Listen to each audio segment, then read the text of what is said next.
Counties Radio. It's Friday. I'm in a surprisingly good mood. I know, normally I'm so grumpy and miserable. I've got a hard life, but I'm really. But I'm quite perky this morning. I don't know why. Is it the thought of going for a sit-down breakfast in a greasy spoon at 15 minutes past 9? It could be that. It could be that. Or is it the fact I get to sit and talk to you for 3 hours? It might be. It's unlikely, but it might be. You never know. Lots coming on the show this morning. Which would be great to get your opinion on. Some of it we can, some of it we can't. You'll understand why as I go through what's happening in the next hour or so. Former Radio 1 DJ Dave Lee Travis bailed after being arrested on suspicion of sexual offences. Counting is due to start in the Police and Crime Commissioner elections in the 3 counties. Did you bother to vote? We had lots of phone calls about this yesterday, and because of the rules, we're not allowed to talk about elections while they go on. You can talk about them now. I'll give you the contact details in a second. And as you heard in the news there, you're being urged not to ask doctors for antibiotics for coughs and colds. What does your doctor say when you ask them for them? I have a doctor. I sound like Elvis Presley. I have a doctor I know I can get antibiotics. It's not quite the same as Elvis. He would get all kinds of shizzle prescribed to him. But if I go to my walk-in surgery and say, can I have some antibiotics? Yes, of course you can. They give me the antibiotics. But did you find that when you go to your doctors and you say, we're not allowed to give them to you anymore, I'm afraid. No, it's, sorry, superbugs. Superbugs are defeating the power of the antibiotic. 08459 455 555 is the telephone number if you want to give us a call. 81333, starting your text 3CR. And you can email 3cr at bbc.co.uk. BBC Three Counties Radio.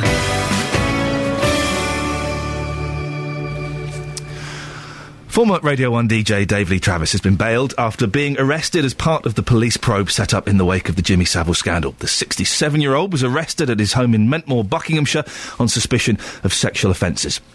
BBC Three Counties reporter Catherine Boyle has been looking into the story. Morning, Catherine. Good morning. What can you tell us about Dave Lee Travis? Well, he was arrested at 8:45 yesterday morning and released on bail late last night, set to return in early January.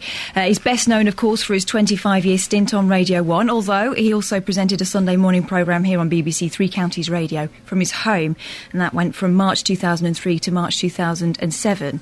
His career on Radio 1, you probably remember, came to an end in 1993 when he resigned on air from his role, telling listeners he was unhappy with changes that were taking place.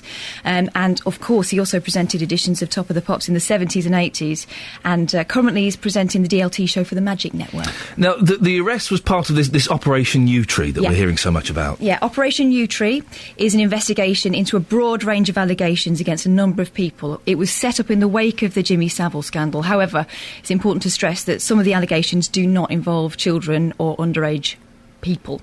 The Met Police say they've now identified about 450 potential victims of sexual abuse. That was the figure yesterday. And DLT's arrest is the 4th so far in connection with this particular investigation. A statement from the Metropolitan Police says the latest arrest falls under the strand of the investigation we've termed others, meaning that the allegations are unrelated to Savile. What's happened to the other people arrested in connection with the Savile investigation? Well, former pop star Gary Glitter, a.k.a. Paul Gadd, he was the first person to be arrested in connection with this particular inquiry. He was arrested on suspicion of sex offences and he's been bailed until mid-December. On the 1st of November, police also arrested entertainer Freddie Starr on suspicion of sexual offences. He's really strongly denied claims made against him and was bailed after a number of hours of questioning. And then on Sunday, former BBC producer Wilfred Diath, who's in his 70s, was arrested on suspicion, again, of sexual offences, and he's been bailed until December. Catherine, thank you very much for that. Here's something. Now, I was going to say I'm a big fan of antibiotics. I kind of am. If I get ill, I go to the doctors, and I will be going in the next couple of weeks about my painful thumb and painful toe. I know, but I'm worried it's something serious. But you are being urged not to request antibiotics for coughs and colds due to an increasing resistance to treatments in the population. Also, antibiotics, they don't necessarily work for coughs and colds, do it? It's chest infections and things like that. You can't just get antibiotics for a cold, I don't think. The Health Protection Agency say it's important for antibiotics to be prescribed only when necessary, so the drugs are effective when patients actually need them. A new leaflet has been designed so patients have a better understanding of common ailments and the length of time they last, so they are less likely to demand antibiotics when they visit the doctor. The leaflet's being launched to coincide with here we go, this sounds like fun, the European Antibiotic Awareness Day. What are you doing on Sunday to celebrate EAAD? Huh? I know what I'm doing. I'm having a big fete, which aims to highlight the risks associated with the inappropriate use of drugs. What a strange day to have. Well, I want to hear from you today. Did you... Listen, we've all got bugs, and there's a lot of bugs going around at the moment. Have you been to your doctor recently, and have you kind of hinted or asked outright for some antibiotics?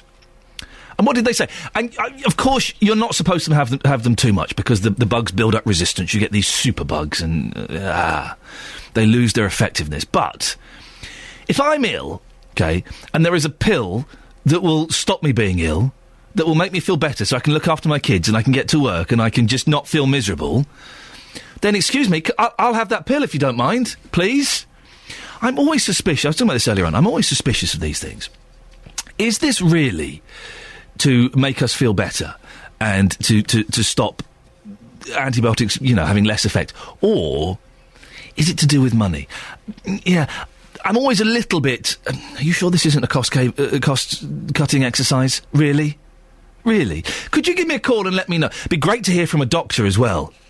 Someone who can speak facts as opposed to just my perhaps slightly biased opinion.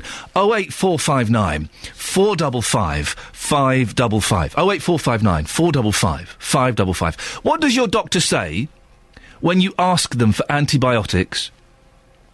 And if you are a doctor, is this true? That it's to reduce the effectiveness? Is it all about saving money? I'll pay I don't mind paying. If it makes me feel better, I'll pay. I'll happily pay. 08459 455 555. Later on in the show, we'll be hearing from Justin Dealey. But guess what, kids? He has his own show Saturday mornings as well, 9 o'clock. And it's a cracking listen. And I'm not just saying that, because I have listened and it is cracking. He's going to play the UK and American charts from the 17th of November 1972, plus 3 names from TV and film. Pick their favourite musical memories. Oh, here we go. Vicky Michelle from Hello Hello, the sexy waitress. She's going to be picking them. Superb. All of this, plus your requests, Justin Dealey, 9 o'clock, Saturday morning, BBC Three Counties Radio. And if you think he's just some hard-nosed journo who goes out and gets the dirty stories, then think again. It's definitely worth having a listen. 08459 455 555 is the phone number. Let's get the latest travel news now. Thank you, Sophie. Bizarrely, I found myself grooving out to the funky travel bed. Listen. Yeah, cool, huh? Morning, this is Iain Lee, BBC Three Counties Radio, 08459 455 555. Paul Scoynes is joining me here. Paul, can I ask, what are you doing to celebrate National Antibiotic Day on Sunday? Well, I'll be covering myself in wipes, as I do every antibacterial Sunday. Thank you very much indeed. Now, listen, this is fascinating and not surprising in the slightest. The first PCC elections look set to be mired in controversy amid reports of low turnout and deserted polling stations. In Wiltshire, one of the first places to declare, nearly 82,000 people voted. Sounds like quite a lot. Except there's a total electorate of over 500,000, so it's a turnout of 15.8%. Our reporter Justin Dealey spoke to voters at Addyfield Community Centre in Hemel Hempstead yesterday. The polling station opened at 7. By midday, there had been just 4 votes per hour. Have a listen to this. It just made me feel sick that nobody's taking the trouble to vote on an important vote like this. And why do you think people aren't voting? Well, I don't know, because they don't know what is going on. We haven't had, say, notification. Is what when you've got a general election, people come around your house and knock on your door and ask you to vote for Conservative, Labour, whatever it may be. And nowadays, there's nobody taking the trouble to do it. I think those people that are not at work and that are capable of getting out and walking up the voting station and vote, they should have a vote if they're entitled to, because in lots of countries in the world, you don't get an opposition to vote. Well, here's Lee, who's voted Labour. Lee, going to cut to the chase here. Inside, hardly anybody there, pathetic turnout. The people that haven't voted today, should they be ashamed of themselves? Not exactly. I think it's a reflection of the general apathy that the British people feel towards politicians in general, and towards the fact that although we've got a vote, it doesn't seem to make very much difference who gets voted for, They all seem to be doing the same things, using the same excuses. And do you think the lack of information has played a big role here? Because most people I speak to didn't even know there was a vote today or what that vote was about. Yeah, there was a leaflet that was posted through the doors, I believe nationwide, but that's insufficient really to galvanise people into exercising their democratic responsibilities. Well, our political reporter is here, Paul Scoynes. Good morning, Paul. Morning. The turnout was always going to be low. We were hearing sort of 20-25%. It's worse than that, isn't it? It seems to be in a lot of areas. There was one in Bristol where they've had a by-election as well, and that turnout was 25%. So Right. that's probably looking to be one of the better ones. But yeah, it's been pretty bad. I've heard anecdotally, and you can't read too much into this because it wasn't by the close of polls, but in St Albans as low as 10%, 10.5%. Yeah. We've heard in Luton, sort of again 10%, 10 to 15% in some places. Where I voted, which had an electorate size of around 5,000, only 140 people had been out to vote by 8 o'clock last night. Why is it so low? I think it's a combination of factors. It's a lack of awareness. You know, there haven't really been a huge push. I think it was only about 6 weeks of proper advertising that the government did for it. The weather wasn't brilliant. It's a sort of dark Thursday in November. It's the first time I think we've had an election in November. So it's not, been a particularly auspicious start for the PCC elections. When I did speak to the Prime Minister a couple of weeks ago when he visited Bedfordshire. Did you? Yeah. Did you speak to David? I did. Wow. And I put to him that the elections hadn't been very well advertised. People didn't really understand it. Lots of people complaining about a lack of election material, not having the physical... We heard that. We've been hearing that through the week, yes. People not getting stent stuff. Yeah, and not having the brochures that the government was supposed to send out. And he said that the first election like this is always going to be difficult. People will take a few goes at it to get used to it. However, this election has cost anywhere up to, if you believe some people, between 75 million and 100 million pounds to the taxpayer. It's a lot of money to spend on a bit of a punt, some people might feel. So I think that's probably the reasons why it has been such a low turnout. But we will see throughout the day today just how bad it's been. The figures the winners get announced today. Then we've had one already through the night from where was that? That was in Wiltshire. In Wiltshire. Yeah, and the rest get announced. Everyone else is counting today. Bedfordshire starts counting about 10 o'clock. In Hertfordshire, they're counting around 11. So we'll probably have them by about 11:15 then. If there were that many people, that is a lot of the counties are saying, well, we could declare by as early as 1 o'clock because if the vote numbers are so low and there is a clear winner, because remember the way it's done is that you have to reach 50% in the first round and then you're elected. If you don't get that 50%, it then goes to the second round of second preference votes and then they'll have a winner after that. So I think we'll definitely have all of the declarations in by 4:30. Everyone's told me that. But we may get some earlier, 2 o'clock, maybe as early as 1 o'clock in some places as well. There still seems to be the idea that people don't know what these police and crime commissioners are supposed to be doing and what their role is. It is, I think, a big problem for people because I think even though the government's argument for these positions was that nobody understood what their police authority or nobody knew who their police authority were, I think people pretty much understood that the role of or that the police were sort of, held to account. They did have somebody watching over them, which is effectively what this role is going to do now. I don't know, lack of awareness seems is it worth spending that much money? I think that's what people keep coming back to. Is it worth investing all of this money, having an election that people don't really or haven't really understood, to elect somebody to run the police? I think everyone could agree that we want an accountable police force, but to what extent do we want to spend money on it? Do we want to try and invest at that much time to work out what exactly these people are? I mean, what they're going to do is hold the police to account. They're going to be able to hire and fire the chief constable. They're going to set some policy. They're going to have a word in the budgets as well. So these are important roles. Yeah, definitely. I think probably what the Prime Minister was saying is that not writing this one off, but putting this one down to experience and saying, well, the next one in 2015 Oh, it's in 2015. Well, it's 2016. Right, actually, okay, sorry, yeah. it's 3.5 years. Will be more popular, if you like. Paul, thank you very much. You're looking very smart. Are you off for a job interview, or are you being questioned by some sort of inquiry somewhere? I'm not stepping aside, Ian. It is. I'm just thought, all the other candidates are going to be in suits, so I should probably wear one too. Excellent stuff, Paul. Thank you very much indeed. Paul Scoins, our political reporter. Very quickly, you're also I'm a Celebrity correspondent. Oh, yeah. Oh, suddenly he comes to life. Oh. Suddenly he's excited. Did you watch it last night? Did anything happen? Well, yes. Nadine spoke about her... Nadine Dorries, of course, the Mid-Beds MP, for those who don't know. Yes, apologies. Sorry, I'm just calling them by their first name. If you feel like you know them now, they're in your living room every night. Nadine Dorries, MP for Mid-Bedfordshire, who got kicked out of the Conservative Party for going to the jungle. She talked about it for the first time last night, and she was talking about how she felt very bad about it. But, interestingly, she did say that, explaining that she'd been kicked out of the party, the parliamentary party, she'd say, oh, well, they'll have me back when I come home.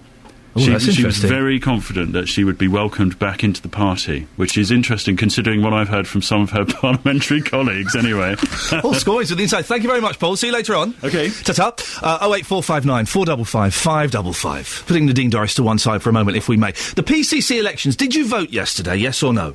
I think that's the first, most straightforward question. Did you bother to vote? The turnout as low as 15%, possibly 10% in some places. It's embarrassing, isn't it? Could they really have a mandate to be in control with that lower turnout? Did you vote? Yes or no? 08459 455 555. You can text as well if you want, 81333. Start your text 3CR. That's what Philip in Whitchurch has done. Ian, I did vote yesterday. I feel it's important to vote regardless. It was very eerie being the only one in the polling station, though. Once I'd found it as the usual signpost... once I'd found it, though, as the usual signposts to it weren't there. So they'd hidden the polling station. Well, do give us a call. If you went and voted... Were you the only person there? Was it a little bit awkward? I have to say, do go facebook.com/BBC3CR. There is a picture of me awarding Paul Scoins a Kenny Ball record. It looked like he looks like he's 12 and he's won a competition to come to the radio station. Oh, it's such a lovely picture. I look like his dad. Oh, dearie me. Right, and the regain composure. Let's get the latest news and sport now. Let's go to Catherine Boyle. On FM, AM and online. BBC Three Counties Radio. Good morning. This is Iain Lee, BBC Three. I'm sorry, I'm still chuckling at that picture of me and Paul Scoins. He looks like he's 12, and his mum has made him wear his best suit, and he's won a competition to come to BBC Three Counties, and I'm presenting him with a record. It's fabulous. Thank you to Kelly Betts for taking that. Go to facebook.com/BBC3CR, or follow at BBC3CR if you want to. We take little pictures and little videos and little extra bits that we can't put on the air. They kind of appear on the Facebook and on the Twitter feed, behind the scenes stuff. So if that's your thing, man, then go and check those out. Coming up in the next half an hour of the show, Children in Need. It's today. What are you doing for Children in Need this year? We'll be hearing from a charity in Welwyn Garden City about how they're benefiting from your donations. And people living near the site of a huge fire in St Albans still have no water. The fire started 6 days ago. Well, our reporter, Justin Dealey, is back there at the scene. And also we're talking about the police and crime commissioners. We've had a comment on the Facebook page about people voting and whether you bothered to go and vote. Oh, I've lost it. There's me trying to be all slick and clever, and I've lost it. Basically, there was someone who Facebooked in and said, yes, I went, Ian. There were only 2 other people there and 4 people that were working there. It was dead awkward. I think that was from Carolyn. It was dead awkward. Imagine that. Did you go? If you went and voted, was it silent? Was it like being in a ghost town? Because normally when you go and vote in elections, there's a steady stream of people coming and going, isn't there? People coming in and out and going and stuff like that, a bit busy. Did you go? Was it completely empty? Or did you not bother to vote? Will Young, Jealousy. Morning, this is Iain Lee, BBC Three Counties Radio. It's Friday. It's Friday. And as far as I know, I'm expecting to be proven wrong on this. I have nothing planned for this weekend. Nothing planned. Get to hang out with the kids, probably go and see a show tomorrow morning. That's it. How exciting. Maybe a little bit of Xbox. And there might be, now that I've discovered that Scoinsy's got an Xbox. There may be.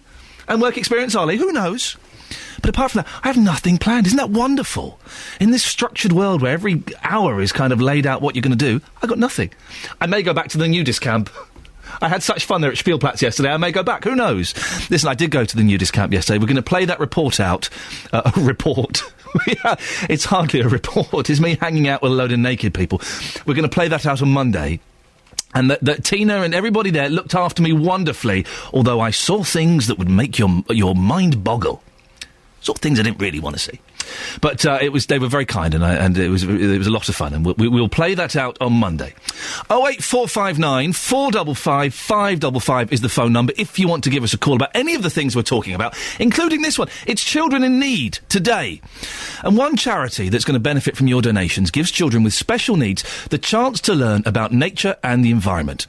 Groundwork Hertfordshire visits schools in the county giving children tips and advice on gardening. I wonder if they can come and do mine. Can they do mine? No. I've got a child. Can they not help? Well, our reporter, Tony Fisher, went to Lakeside School in Welwyn Garden City to see the sort of work they do. Mint and thyme. And we're going to take a cutting and we're going to make our own little greenhouse. Neil, you are doing some super listening there, so are you, Kate. We're going to make a little greenhouse like this. Philippa Statter, you're from Groundwork Hertfordshire. Tell us what's going on here. They're taking some cuttings, put them in a little bit of soil, and eventually you'll see them grow, I guess. Yes, this is a really wild club, and today we're doing planting.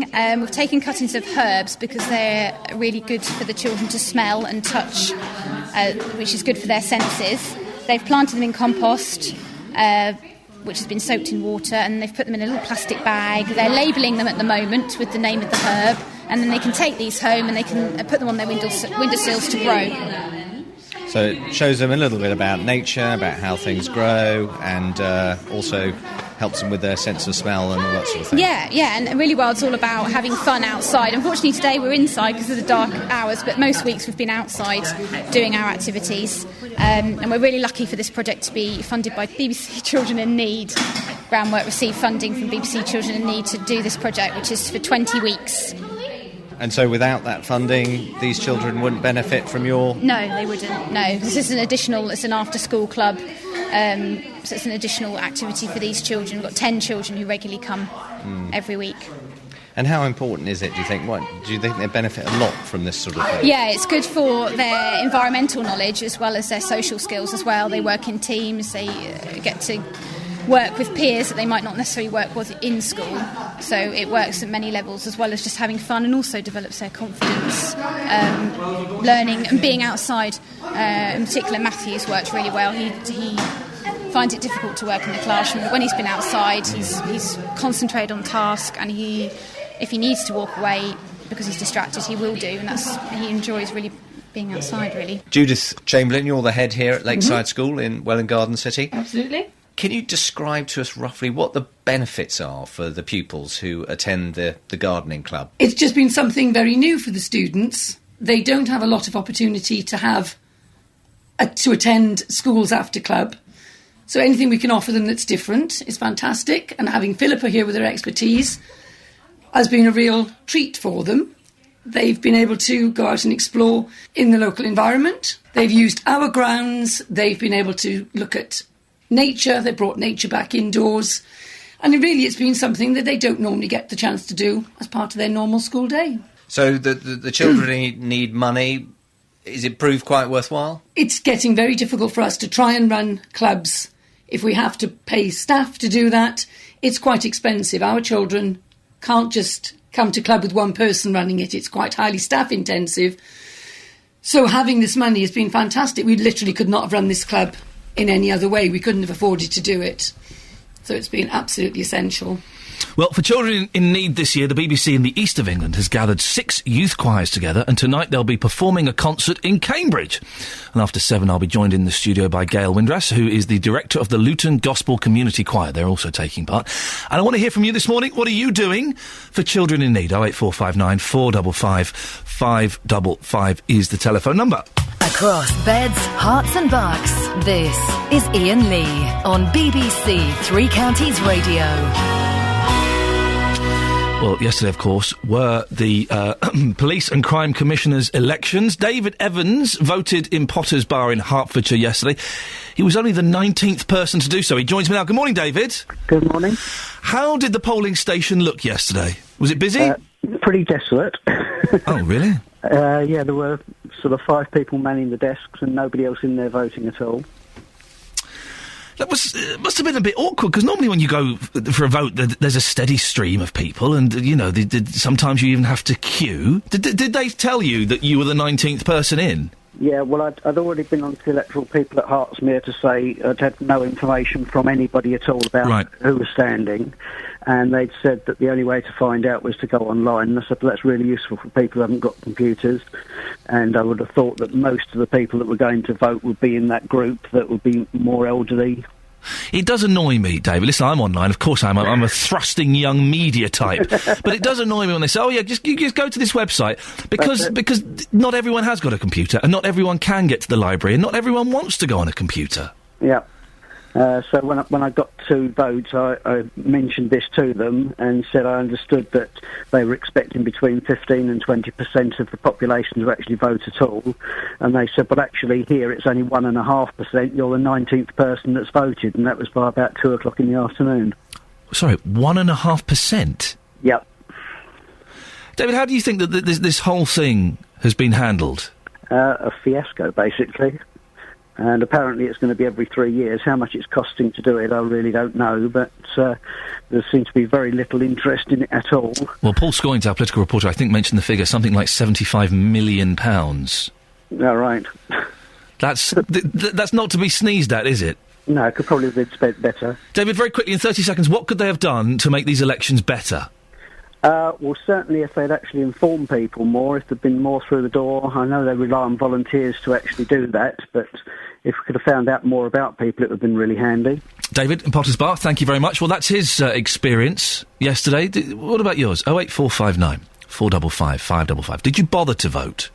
If you did, what was it like? Was it empty? Was it busy? And if you didn't vote, can I ask why? Can we start every show with that song? Whoever put that in the playlist is a genius. Every show, I want that song. It's fantastic, isn't it? I was air drumming along like the old man I am. Fantastic.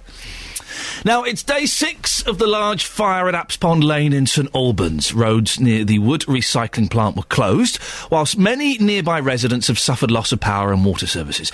In just a minute, we'll speak to Justin Dealey, who's back at the scene. But first, let's hear from Catherine Reardon. Catherine lives just a few hundred yards from the fire, and she's been trying to look after her 2-year-old child despite having no water. I've got kids. If you haven't got water and you've got kids, you are stuffed. The simple things like just cleaning the bottles. Oh, my goodness. Well, she started by telling Justin about the ash which covers her car, caused by changes in wind over the last couple of days. Well, it looks as if someone's had a bonfire either on it or very close to it. It's covered in ash, and which won't come off. And it's very sticky ash. So, yeah, I'd wash it if I could, but I don't have any water still. Just adds to your frustration. So at this moment in time, you have, no water at all? We have no water at all for the vast majority of the day. We get it on for about an hour in the morning, early morning, and an hour in the evening. That's just since last night. The water company have managed to negotiate with the fire brigade to allow us to have that. And you've got a 2-year-old child. This has been going on since Sunday. It's been an absolute nightmare for you, hasn't it? It's been very, very challenging. It's a question now of nearly a week on of just basic sanitation now, flushing the toilets, using a shower, using a bath, all the things you take for granted every day, being able to put a wash on, you can't do. You have got a lot of very nice friends, but they must be getting frustrated as well with you saying, can I come round for a shower? Yes, I think we've called in all the favours that we can now, so we're not really able to do that any longer. So I think the big question for us is how much longer is it going to last? It's, as I said, it's been nearly a week and there seems to be no sign of the fire getting any smaller.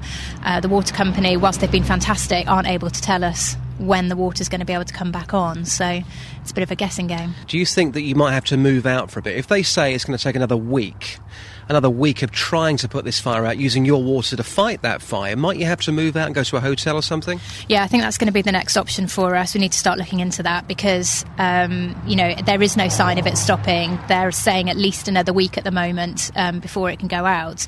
So if that means another week without water, then absolutely. All of our listeners certainly feel for you. Have you received a letter, a phone call, somebody knocking on your door from the council, Hertfordshire County Council, because the site we're talking about, of course, it is looked after by Herts County Council and the Environment Agency. Have Herts County Council been in touch at all? Not at all, not a word from them or from anyone else locally. Our water company are the only people that have been in touch. We've not had anybody from the actual fire, from the wood recycling depot being round, which I would have expected, being, you know, we're their nearest neighbour. It's clearly affecting us. I would have expected at least a phone call from them, or from our councillor, or from the council, as you say, just someone to check that, you know, we're okay, or what they can offer for help. But it's radio silence completely. Yeah, there's absolutely been no support at all, even to the state where last night we could see the wind direction had changed and the smoke was coming right across our, well, you can see from the car, right across our house. We didn't know, were we going to have to evacuate if the smoke gets worse? You know, my little boy's got asthma as well. So. Well, that's Justin Dealey with Catherine Reardon, who lives a few hundred yards from the Iain Apps Pond Lane in St Albans. Well, Justin Dealey is live at the scene now. Morning, Justin. Hello, Ian. The fire doesn't look any different, does it? Well, I have to say, I mean, I've been coming here every day this week. There is a very small improvement this morning. The flames aren't quite as high. Clearly, it's a very, very slow process. The firemen working very hard just to contain the fire. Since the early hours of Sunday morning, something like 10,000 tonnes of timber was alight. Wow. And it's their job, really, just to try and contain that, because it's a miracle, I would say, that only part of this recycling plant has caught fire, because surrounding the fire itself, there must be another 40,000 tonnes of wood there. After 7 o'clock this morning, we're going to be talking to Iain Markwell. He's from Herts Fire and Rescue. And after 8 o'clock, we're going to be hearing from Stacey Gorham. Now, Stacey, like Catherine, lives a few hundred yards from the fire. She also has a young child, and she quite simply, Ian, has had enough. She's moved out and gone to live elsewhere while she has no hot water, because you make the point, if you've got a young child, you need hot water. It's as simple as that. You've got 2-year-old, 3-year-old, 4-year-old. You cannot survive without having water. You need to clean stuff, you need to boil stuff, you need to wash the kids. It must be a nightmare for them, Justin. It is a nightmare for them. I saw the car as well, this change in wind direction. Her car has just got ash all over it. People here, only about 15 homes up this road on the A4147 Apps Pond Lane in St Albans, but the people here, they are just so angry, because still nobody, either from the plant, Hertfordshire County Council or the Environment Agency, has said, we're sorry. That is all they want. Well, we had a councillor on yesterday, Ian Ray, I think his name was, who refused to apologise, which I thought was a little bit disappointing. And it was a struggle to get them in the studio. The company that owns the land seems to have disappeared. They're not... And listen, if they're listening, you're more than welcome to come on this show to speak to me or to go out and meet Justin. We would love to talk to you, but they've just disappeared. No, we can't get hold of them. Obviously, we should try and track them down and, again, invite them on the programme. That invite stands this morning, but when I put that point to Catherine yesterday, I said to her, well, we had somebody on the programme from Hertfordshire County Council, and 4 times you asked for that apology, 4 times that person refused to give that apology. Well, I can tell you something, Catherine was absolutely furious about that, and she hopes by coming on the radio today that hopefully somebody will have the decency to either knock on her door or pick up the phone and just say, we're sorry, because as she mentions again, if the wind changes and there's ash outside her home with all the smoke, what do they need to do? Is there some form of evacuation plan? They have heard absolutely nothing. The only people they are hearing from is their water company, who in their defence have been doing a fantastic job. Yes. 2 updates a day, also delivering bottles of water. Well, I think that we should say that you're right. The water company have been doing a cracking job, and also obviously the fire services are doing a cracking job. There's no criticism of them in any way, I don't think. But they just want somebody to call them and tell them this is what you might need to do if, for example, the wind changes over the weekend. They've heard absolutely nothing since this fire started in the early hours of Sunday morning. Justin, excellent work as always. Look forward to speaking to you later on. There are pictures of the fire, fresh pictures on the fire.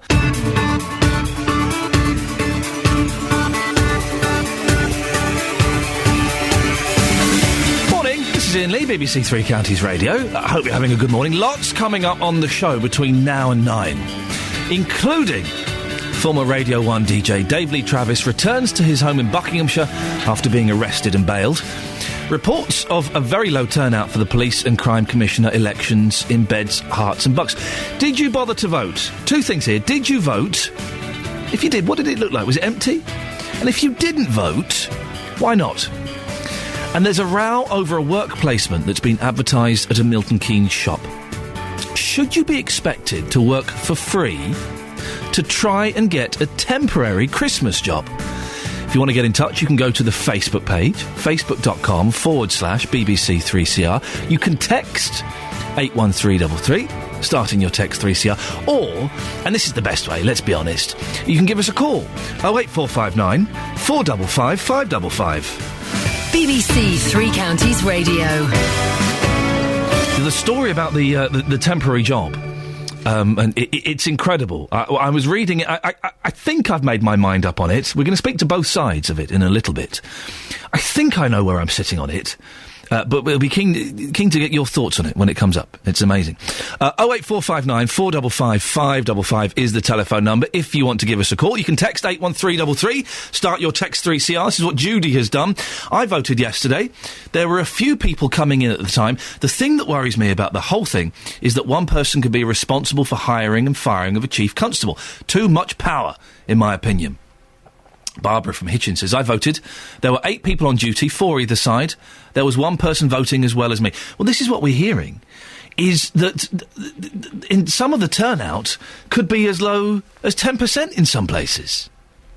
Is that really big enough to give whoever wins a mandate? We'll start getting the winners in Beds, Herts and Bucks probably by about 2 o'clock this afternoon. Dave in Luton says, I didn't vote Thursday. Got no trust in police, politicians, doctors, hospitals, courts, lawyers, etc. Dave, who do you trust? They are only interested in money themselves. And then he puts families. I don't quite understand what that means.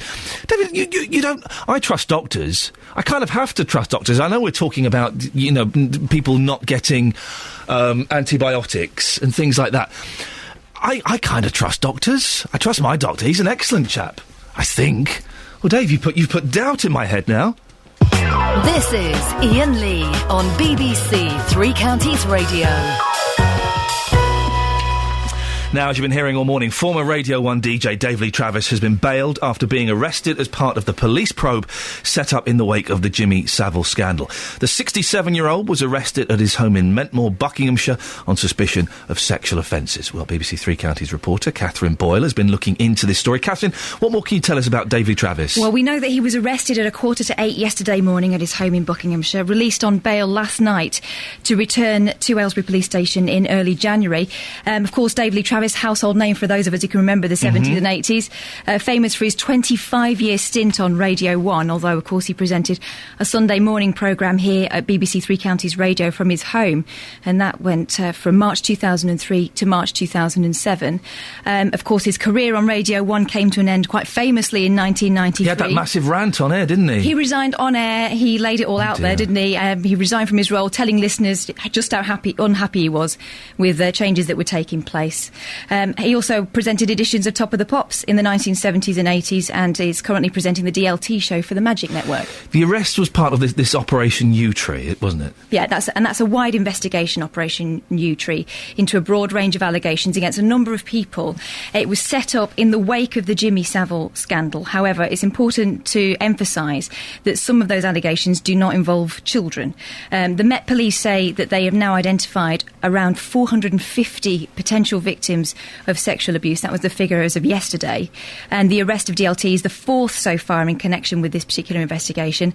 In a statement yesterday, the Met told us that latest arrest falls under the strand of the investigation they've termed others, meaning that the allegations are unrelated directly to Savile. And what's happened to the other people arrested in connection with the Savile investigation? OK, so former pop star Gary Glitter, he was the first person to be arrested, Paul Gadd, in connection with the Met Savile abuse inquiry. He was arrested on suspicion of sex offences and has been bailed until mid-December. On 1st of November, police arrested entertainer Freddie Starr, again on suspicion of sexual offences. He's denied those claims vehemently, and he was bailed after a number of hours of questioning. And on Sunday, former BBC producer Wilfred Diath, who's in his 70s, was arrested in Cambridge on suspicion of sexual offences, and he's been bailed until December. Catherine Boyle, thank you very much. Across Beds, Herts and Bucks, this is BBC Three Counties Radio.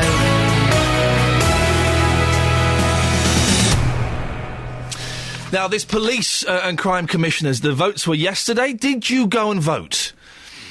it's going to have an incredibly low turnout. We're talking possibly 10-15% in some places. Well, the PCC elections look set to be mired in controversy amid reports of these very low turnouts and deserted polling stations. If you went, were they deserted? Was it empty? Maybe yours was bustling. In Wiltshire, one of the first places to declare, nearly 82,000 people voted. Sounds like quite a lot, doesn't it? Yeah, a total electorate of over 500,000. It's 15.8%. By 5 o'clock last night, 90 people had been to vote at Wooden Memorial Hall in Kempston. Well, our reporter, Serena Farrow, was there. Yes, Jazz. We need safe roads for the children. We need more policing. Do you feel safe in Bedford? Yes, I do, yes, in Kempston, yes. I think the police do a good job, personally. I don't really see what difference it's going to make, to be honest. Yeah, it's fine the way it is. I don't think it's fine as it is now. Will your family be voting? Yeah, they are. They encourage you to vote as well? Yeah. Otherwise you wouldn't have bothered? Probably not. Were they good candidates, though? Did you have enough information about them? Not really, no. It wasn't a lot of information about any of them at all. And was that disappointing for you? Yeah. Any friends voting as well, or not voting? Yeah, they all are, I think. Everyone will be voting, yeah. I don't trust any of them, to be honest. They all lie. So you literally won't be voting and your mother isn't voting? No, none of it. Yeah, I feel confident about who I'm voting for because I know the person I'm going to vote for. But can you tell us? No. Well, tell us then what you're interested in. I'm hoping that they'll achieve a fairer service, really. People want the police to be out more on the streets. They want, people to get to crises faster. I think people want to be heard more. And I think a lot of people are finding that the police are letting them down simply because they don't have the resources. Yeah, I don't think there has been enough information. What would you like to have seen? Perhaps them going out a bit more or having, standing here on a Friday night? Just being out more in the community. Even doing a surgery in the library or something, in the supermarket. All we've seen is bits and pieces in the local papers. Apart from not voting for the guy from the EDL, I probably wouldn't have known who to vote for, really. I believe it's a good idea, and as long as we can eradicate all the errors that we've had, then it's a good idea. Well, Bernard Ricks wanted to be the Conservative candidate for Bedfordshire, but was pipped to the post by Jazz Palmer. He has advised governments and police forces on policing for 20 years. Morning, Bernard. Morning, Ian. Been a bit of a farce, hasn't it? It's certainly been a cold voting day. I was out myself yesterday at Biggleswade Station and my fingers were freezing at the end of it, and I'm sure that's deterred people from voting, and the publicity, or the lack of it in many cases, hasn't helped either. 10%, 15% we're hearing... It's all a bit embarrassing, really. And you're right, the cold weather may have had something to do with it, but perhaps it's more to do with just a lack of interest. Well, we've seen the same on the by-election turnouts. There's been a small number of by-elections yesterday as well, and they've had turnouts higher teens, low 20s as well. So I think the real test now is going to be as to what these PCCs do. We'll know later in the day who our PCCs are going to be in Beds, Herts and Bucks, and we'll see how they do. You wanted to stand. Jazz Palmer beat you. Do you think he stands a chance of winning? Because the Tories seem pretty worried, don't they, with the Prime Minister and the Home Secretary both visiting in the last week? Well, Bedfordshire is going to be one of the closest constituencies, one of the closest forces, so we'll see later on today. I think the results announced about 3 o'clock, though I think it could be earlier because of the low turnout, so early afternoon. It is interesting, isn't it? The government have been spinning the line, well, any turnout still more acceptable than the old police authorities. But honestly, do people really care? Well, I think they do. If you just heard the comments that you'd just played, one particular commentator, one particular person said people wants to be heard more. And I think that absolutely hits the nail on the head. We didn't know before who to approach in our police authority.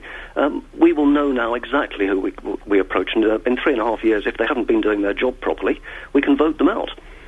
But the people that Serena, our reporter, was speaking to there, were people that have bothered to vote. What about the other 85%?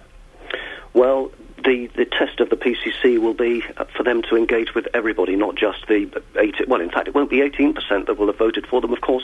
It will be a proportion of that. So the test of the PCC will be to engage with everybody and actually to demonstrate their value. It's a new role. People, I believe, do not fully understand what it's all about.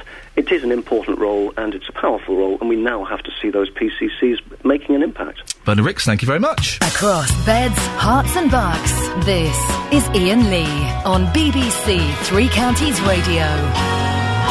Matt in Luton has emailed. I did vote yesterday, not because I had any political persuasion, not because I believe we need a PCC. I voted because it was my right and we should all exercise that right whenever we have it.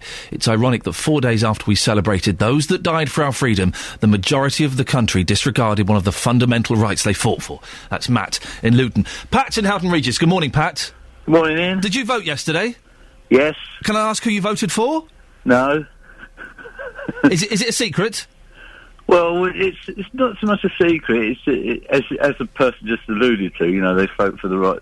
They've, you know, gone to war to sort of let you have your freedom of choice, like. But at the end of the day, to me, it's a bad habit of voting. It's not so much I want to vote; it's just a bad habit. And did you vote properly? Because we're hearing reports. Paul Scoins, our reporter, has just tweeted that apparently a lot of the votes were spoiled papers. I spoilt mine. I probably spoilt mine because I actually wrote on mine to tell them what I thought of the fast that's ensued at the moment. You wrote them a message? Oh yeah, it has to be read out. Can you tell us what the message was? Because this will get a bigger audience than the people who are counting the vote. Oh, good. Yeah, it's just putting politicians through the back door, doing the job they've been doing in the past with the police. Nothing's going to change. Pat and Houghton Regis, thank you very much. I think that would count as a spoilt paper. I'm not totally sure. I think if you do write on it, it counts as a spoilt paper. Is that right? Back to these PCC elections. Did you go? What was it like if you went? Was it busy? And if you didn't go, I'm kind of, I guess, interested as well to hear from people who didn't go, who knew it was going on and just thought, I can't be bothered. Why didn't you go? It's important, isn't it? Who's in charge of the police? Surely. 08459 455 555. Sheila's in St Albans. Sheila, did you go and vote yesterday? I did. Can I ask who you voted for, or is that top secret? No, that's top secret. OK, I've had to kill you. Oh, blimey, that's the first threat of the morning. The show's off to a good start. What did you make of it? Was it busy yesterday? No, I will admit I didn't go till about 7 o'clock or so in the evening. Uh-huh. I wasn't sure if they were open. I did make a formal complaint. They said they were going to call me back because I felt that the local newspaper the week before had put the 4 names in with a bit of blurb. This week's newspaper had nothing in it, the Free Review or whatever. So there was nothing I knew about it. I don't think I got a polling card. It was just a guess of where I'd been before. Right. I couldn't park outside. Normally they keep spaces, so I have to say I was parked on a double yellow line on the pavement. Oh, Sheila, the new Police and Crime Commissioner would lock your car up. Exactly. But one thing I wasn't happy about was the fact that they were all affiliated to Conservative, Labour or whatever. Right. And I felt if they're going to be in this position, whoever was in power would either force that person to do what their bidding was. Well, they have to... In other words, either cut back or spend or what they believed in. And I felt it wasn't a position where you should necessarily have to go by the political mandate. I believe that they have to swear an oath, or at least, sign that they won't bring politics into it. But you do wonder, how is that possible? But then they put in the papers, they were all said who they were from. Really had the party next to it. Exactly. So, put it bluntly, if you don't like that party, you might not vote for that person, but that person might have been the best one for that particular job. Sheila, Paul Scoins, our political reporter, has just emailed me. Okay, Manchester, I know it's out of the region, but Manchester is one of the biggest police forces in the country. Have a guess what the turnout was? 5. A little bit more than that. 13% for Manchester, which has got a huge police force. It's a bit of a farce, isn't it, Sheila? Well, I don't think that I know enough about the people to put someone in a position of power like that. I'm all right with my local council and the rest of it. Maybe I've got an idea and we can get them out. But I really think that us little personages don't really know enough to put that person. I think it should be for, higher-ups, people who are more in the job, to deal with that sort of person. Sheila, thank you very much indeed. Sheila in St Albans. And I'm just hearing, and we need to confirm this. Again, this is from Paul Scoins, our political reporter. Whoever wins the election in Bedfordshire is going to swear in live on our show on Monday morning. That's exciting. Wow, thank you, Paul, for that. We shall keep you informed about that. That's very exciting. Now, your son or daughter, if they've got any sense and are old enough, hopefully they're looking to get a little Christmas job over the Christmas period, of course. When else would you get a Christmas job? We've all done it, haven't we? You come back from college or university, or you got a break from school, you go in and get a Christmas job, a Saturday job, you earn a few quid. Well, a shop in Milton Keynes has advertised an unpaid 4-week position, which may lead to a paid temporary job. So unpaid for 4 weeks, and it might lead to a temporary job over Christmas. Duties at Pulp will involve stock work, processing and organising stock in a tidy and professional manner. So, stacking shelves, I would guess. The shop sells clothes and other merchandise like key rings and jewellery. Well, Kirsty McCall-Thornley saw the advert and is unhappy about what's on offer. Morning, Kirsty. Good morning. We've also got on the other line Iain Hopkins. He's the founder of Pulp, the shop in Milton Keynes. He joins us from his hotel in Amsterdam. Good morning, Iain. Morning. Kirsty, we'll start with you first. Why do you feel so strongly about this? Well, I mean, I think it's a travesty that a retailer who is going to have a boom in their business during the holidays is refusing to pay bare minimum wage. But isn't this the chance that it could lead to some paid work? I don't think it's the opportunity that they're saying it is, because it could or it could not. There may be no job at the end of the tunnel. OK, well, let's go to Iain, who is the founder of the shop. Iain, what's your opinion on this? Obviously, you think it's a cracking idea.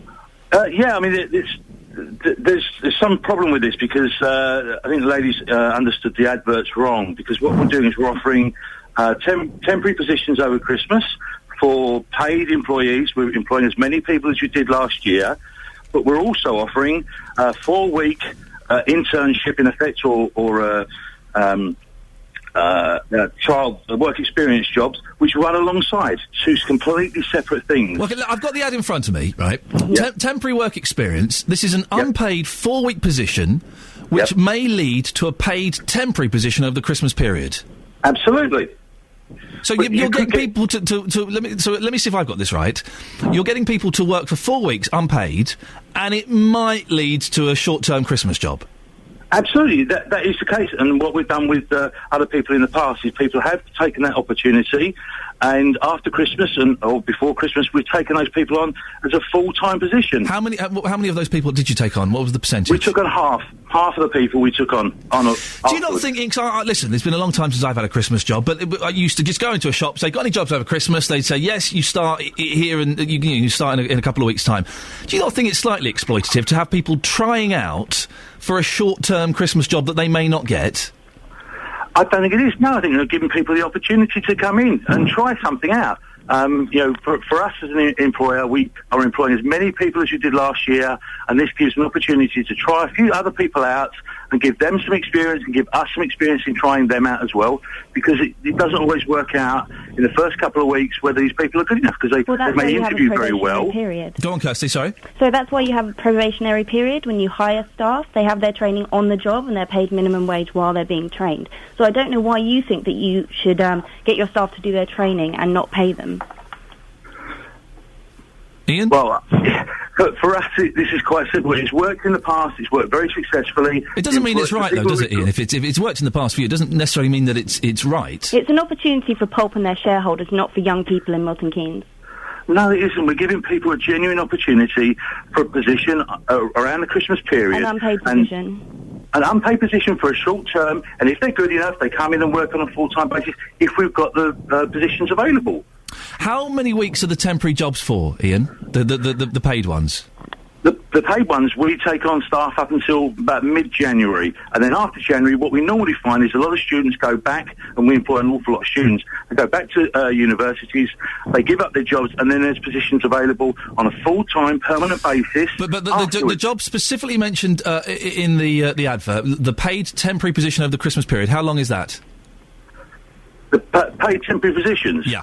About 6 weeks, 8 weeks. OK, so, well, hang on, 8 weeks and ending in mid-January, so they'd have to start now, wouldn't they? Yeah, that's why we've got the adverts out. OK.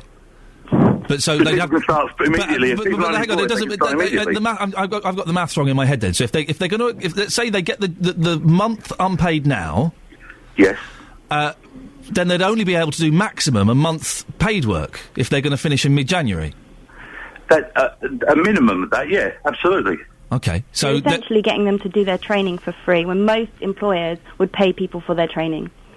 But Kirsty, listen, the jobs are few and far between, aren't they? Yeah, surely companies have to be competitive and have to try and get the wheat from the chaff, don't they? But they're taking away that opportunity for a young person. I mean, it sets a very dangerous precedent. What's to stop a retailer next Christmas hiring 100 work experience over Christmas? Kirsty, why do you... Go on, Ian, sorry. No, I'll tell you that one of the major reasons why we're doing this is we got a guy come in front of us about 6 or 8 months ago, and he's got a master's degree in data management, okay, and he's a very bright boy. He could only get a job working in Topshop part-time. That's the biggest job he could get. For 2 years he'd been trying to get a job in what he wanted to do. He couldn't get a job. We said what we do is we take him on and use him in our business to do a range of different things on an unpaid basis, okay, to give him the experience, because he was saying to us he couldn't get the job he wanted because he didn't have experience. Now, what we've done is he worked for us as an intern for about 3 or 4 weeks. He worked out really well for us. We now employ him on a full-time basis. Okay. We're giving him the opportunity to get skills and experience in the job that he wants to do, and hopefully he'll go off and get another job in the thing he wants to do, in data management. How many positions have you got in this unpaid 4-week job? How many people are you expecting to come and work for you for free for 4 weeks? I would think we're going to get 1 or 2 per store. Okay. And how many jobs are there again, just in total, that they could possibly get? There's probably about half a dozen to 12 across the business. Kirsty, why do you feel so strongly about this? Have you had experience of other internships? Yeah, and I think the problem with unpaid work is that there is no paid job at the end of the tunnel, and people need to recognise that the challenges of an unpaid position is for young people from a low-income family, and that these opportunities are only available for people who can afford not to work, and you're reinforcing an already unlevel playing field. I don't believe that at all. I'm really giving people the opportunity. I'm genuinely giving people the opportunity here to try something out. And if it works for them and it works for us, we will be taking people on.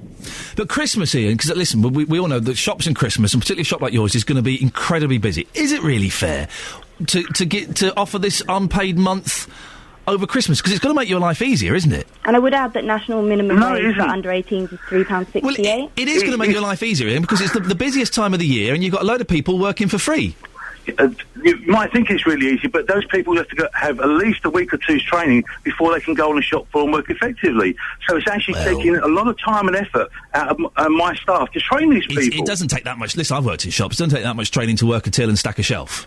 I think you'll find tills nowadays have got a lot more to them, and the systems inside our business. I know how Ian. I know how a till works. I've seen them. You know, they're even easier. When I did it, you had to do the swipe the card thing. Now you can just pop it in and they're easy to work. Come on, it's half a day's training tops.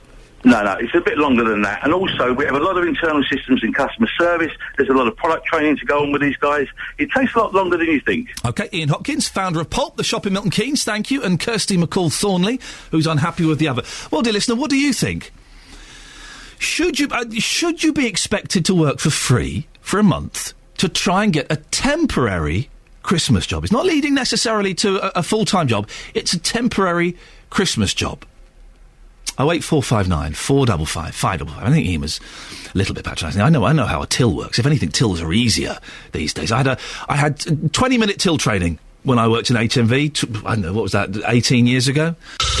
Call 08459 455 555. 08459 455 555. BBC Three Counties Radio.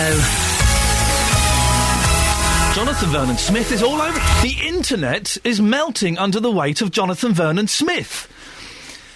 Isn't that incredible? He's all over there, honestly. There was the fantastic show he did a couple of days ago where he was at Nadine Dorris's constituency, and there was a wonderful bit that was wonderful and uncomfortable and awkward and embarrassing and brilliant, where he spoke to Nadine Dorris's parliamentary assistant.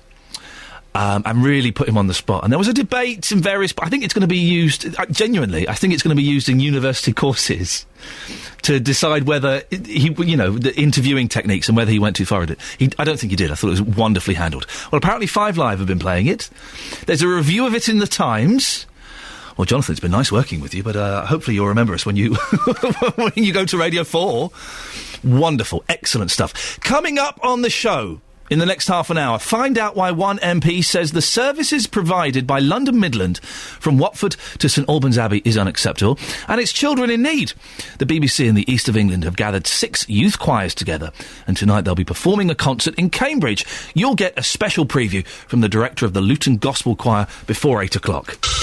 Call 08459 455 555. 08459 455 555. BBC Three Counties Radio. The service provided by London Midland from Watford to St Albans Abbey is unacceptable. That's according to the MP for Watford. Richard Harrington says the frequent cancellation of the service is having a significant impact on commuters. Morning, Richard. Good morning, Ian. Why are there problems on this line? I was going to say it could be computers as well. Exactly, everybody's having problems. Well, we're told by London Midland that the problem is driver shortages, which I find absolutely absurd. They say, well, we're short of drivers because it only takes a driver can give 3 months' notice to leave, but it can take 9 to 12 months to train a driver, which of course I accept is a fact. But when you're running a business, and this is a business, they have to take that kind of thing into consideration. It's not something that's just started. Well, Richard, without meaning to sound rude to them, they have trains that move. You would think they would be able to source enough train drivers. You keep a pool of drivers because, it isn't like, say, buying a shirt where you can go in and say, oh, sorry, sir, we've run out of this shirt, come in, we'll get them in tomorrow. Yeah. And they say, all right, I'll pop in tomorrow and get one. This is a service that many thousands of people depend on for their day-to-day livelihood. Do we know how often these trains are being cancelled? Well, every day I look at it. I don't actually use the St Albans train myself because I use the London one. Yeah. But it's the same in the London one, and there are lots and lots of cancellations. To which London Midlands say, well, we're actually within the terms of our franchise. Right. They haven't actually gone over their quota for cancelled trains. That's because it's calculated on an annual basis. But it's just unacceptable. I've been in touch with them. I'm meeting with them next Wednesday. I've been in touch with the Department of Transport. I've briefed the Minister on it. The Minister's office are phoning London Midland every day. I find this very frustrating. And they call themselves, it's all great when you come to branding and customer relations and all this sort of thing. Not only are the cancellations unacceptable, they don't inform people properly. Well, we've got a statement from the London Midland, which I'll read in a second. But I'm assuming as MP, you've spoken to commuters. What have people been saying to you? They say that they can't run their lives like that. They expect to be at work at a certain time, or obviously during the day it might be personal things, visiting relatives or whatever. They arrive. Sometimes there's a bus service, sometimes there's not. It's no way to run anything. And the problem is, of course, that London Midland have always got excuses, but the excuses are just not acceptable. And I've escalated this. It sounds, on a sort of national scale, quite absurd, given that it's a small bit of line. But I've actually spoken to the Secretary of State for Transport about it. And what's he going to do about it? Well, he can keep phoning them and pestering them. And if at the end of the year they are not within their contractual right, then obviously it must be considered the next time the franchise is up that they will lose it. Do we know when the franchise is up? No, I don't. I've been trying to find out, but unfortunately it's all mixed up with loads of national franchises. Right. That's one question that I have actually asked. And they send someone to see me. It happened the last time this was out of hand.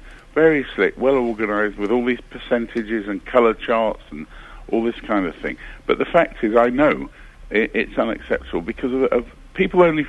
A small number of people contact me, but you have to assume that for every one person that contacts the MP, there's probably 50 people who are just equally annoyed, but they're not the kind of people that would contact their MP. Richard Harrington, we have to leave it there. Thank you very much. MP for Watford. Doesn't sound like the sort of man that'll be dazzled by pie charts and Venn diagrams in the slightest. Well, we did ask London Midland to come on the show this morning. They can't. But they have provided us with this statement. Richard Brooks, Commercial Director at London Midland, said, and I quote, "We apologise to all those passengers affected and thank them for their continued patience. Our driver shortage has been caused by a vacancy gap, and we are working hard to resolve this. In the meantime, we'll be ensuring that we give passengers advance notice of any changes on London Midland websites, londonmidland.com, at London Midland on Twitter, and via the National Rail Inquiry Service on 08457 484 950. We believe this will provide passengers with more certainty, enable better journey planning and improve that travel experience. 08459 455 555. This is Iain Lee on BBC Three Counties Radio.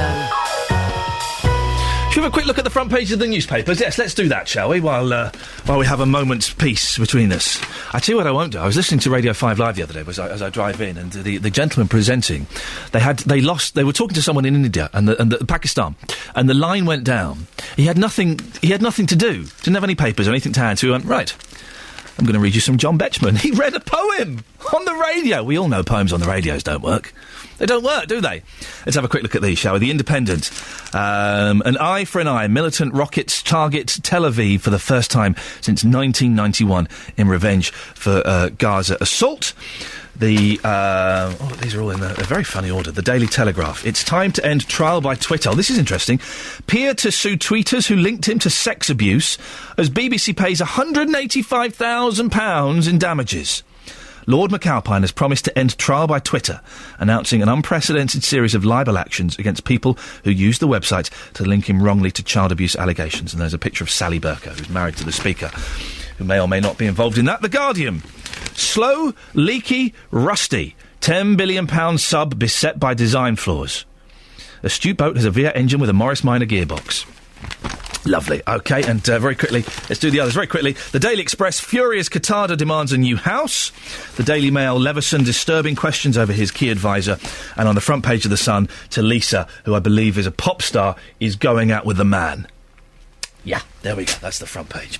The PCC elections, low turnout. We're hearing in Manchester it could have been as low as, which I know it's slightly out of the region, but it's one of the biggest police forces in the country. Could have been as low as 13%. Enid's in Royston. Enid? Hello. Hello. Did you vote yesterday? No, I didn't. Can I ask why not? Because I did have a leaflet come through the letterbox. Yep. I read it. I do not believe politicians know anything about policing. I don't trust them, and all the money that they'll be in charge of, no. So you think that the system is flawed? Yes. Every time the politicians get involved in anything, it goes wrong. But it's going to happen. It's definitely happening. Did you not want to go and have your say anyway? Just no. Pick the lesser of all the evils? No, I didn't, because everyone's just going to vote for the party that they normally vote for in any case. Nothing to do with the people. And what do they know about policing? Well, some of them are perhaps better equipped than others. You'll be excited to hear that the Police and Crime Commissioner for Bedfordshire is going to be sworn in live on this show on Monday, Enid. Oh, is he? Were you going to be tuned in for that? What time would it be? We're not sure yet. Let's say about 7:20. Oh, yes. 8 o'clock it's going to be. OK. You'll be listening? Yes. Thank you very much. There we go, you see. Listen, if I have to phone you up one by one and try and get you to listen, if that's what it takes to get more listeners, I'll do it. I'm not proud. I'm not proud in the slightest. Now, you are being urged not to request antibiotics for coughs and colds due to an increasing resistance to treatments in the population. The Health Protection Agency says it's important for antibiotics to be prescribed only when necessary, so the drugs are effective when patients actually need them. A new leaflet has been designed so patients have a better understanding of common ailments and the length of time that they last, so they're less likely to demand antibiotics when they visit the doctor. Dr Paul Roblin is the Chief Executive of Berks and Oxfordshire Local Medical Committee. He joins me now. Good morning, Doctor. Hello. What do you say when patients specifically ask you for antibiotics? I tend to help them or jointly analyse their problem and reach a conclusion. And the usual conclusion for certainly respiratory infections is that it's a viral condition. And, of course, we know that antibiotics don't help viral conditions. So when the antibiotics definitely wouldn't help, you're right, they don't work well for coughs and colds necessarily, you don't give them. But what if the problem could be helped with antibiotics? Are you still reluctant to hand them out? Well, the strategy that most doctors use that is called a deferred prescription. There's always a small element of doubt when you make the judgment that antibiotics won't help. And of course, if a patient came back, doctor, and told me, you told me I would get better on my own, but I haven't, then actually that's when you start to use antibiotics because it's lasted so long, it must become bacterial. So you can anticipate that with the patient on the first consultation and say, my guidance today is that this is viral and should get better. Should this turn out not to be the case, then actually here's a prescription that you can cash in if those circumstances happen to you. Oh, you know, Doctor, that those people would cash that prescription in straight away, wouldn't they? I don't believe that's true. Really? I think that's a very cynical viewpoint of the way people behave. Most people tell me actually they don't want to use drugs if they don't have to. So I think you're actually wrong there. I'm surprised. I know that I definitely, if a doctor gave me a prescription and said if in a week you're still feeling poorly, use that, I'd go and cash it in and start taking it immediately. I think that a lot of people would. Well, I think you're slightly unusual, and actually I think you ought, if that's your personal policy, you ought to review that, because actually you're doing society some harm. How am I harming society by doing that? Because we are running out of antibiotics. The overuse of antibiotics has led to lots of bugs being resistant to the common antibiotics. Yes. MRSA is an example of that. So actually, if you are... Hang on, you can't blame MRSA on me. No, I'm not blaming individuals' behaviour can be criticised. Yes. What leads to multiple bacterial resistance is that if everybody behaves like that. Right. What I'm saying is that you have obligations to society, and part of those obligations is making sure that antibiotics last as long as they possibly can. So as someone in the public eye, I think you should be setting an example. Well, I don't think I should be setting an example. I think I should be following what I believe to be right. And if a doctor gives me a prescription for antibiotics, and it might make me feel better, which means I can interact with my wife and my kids and do my job better, then I'm going to do it. Okay, hang on a minute. It's a matter of cost-benefit.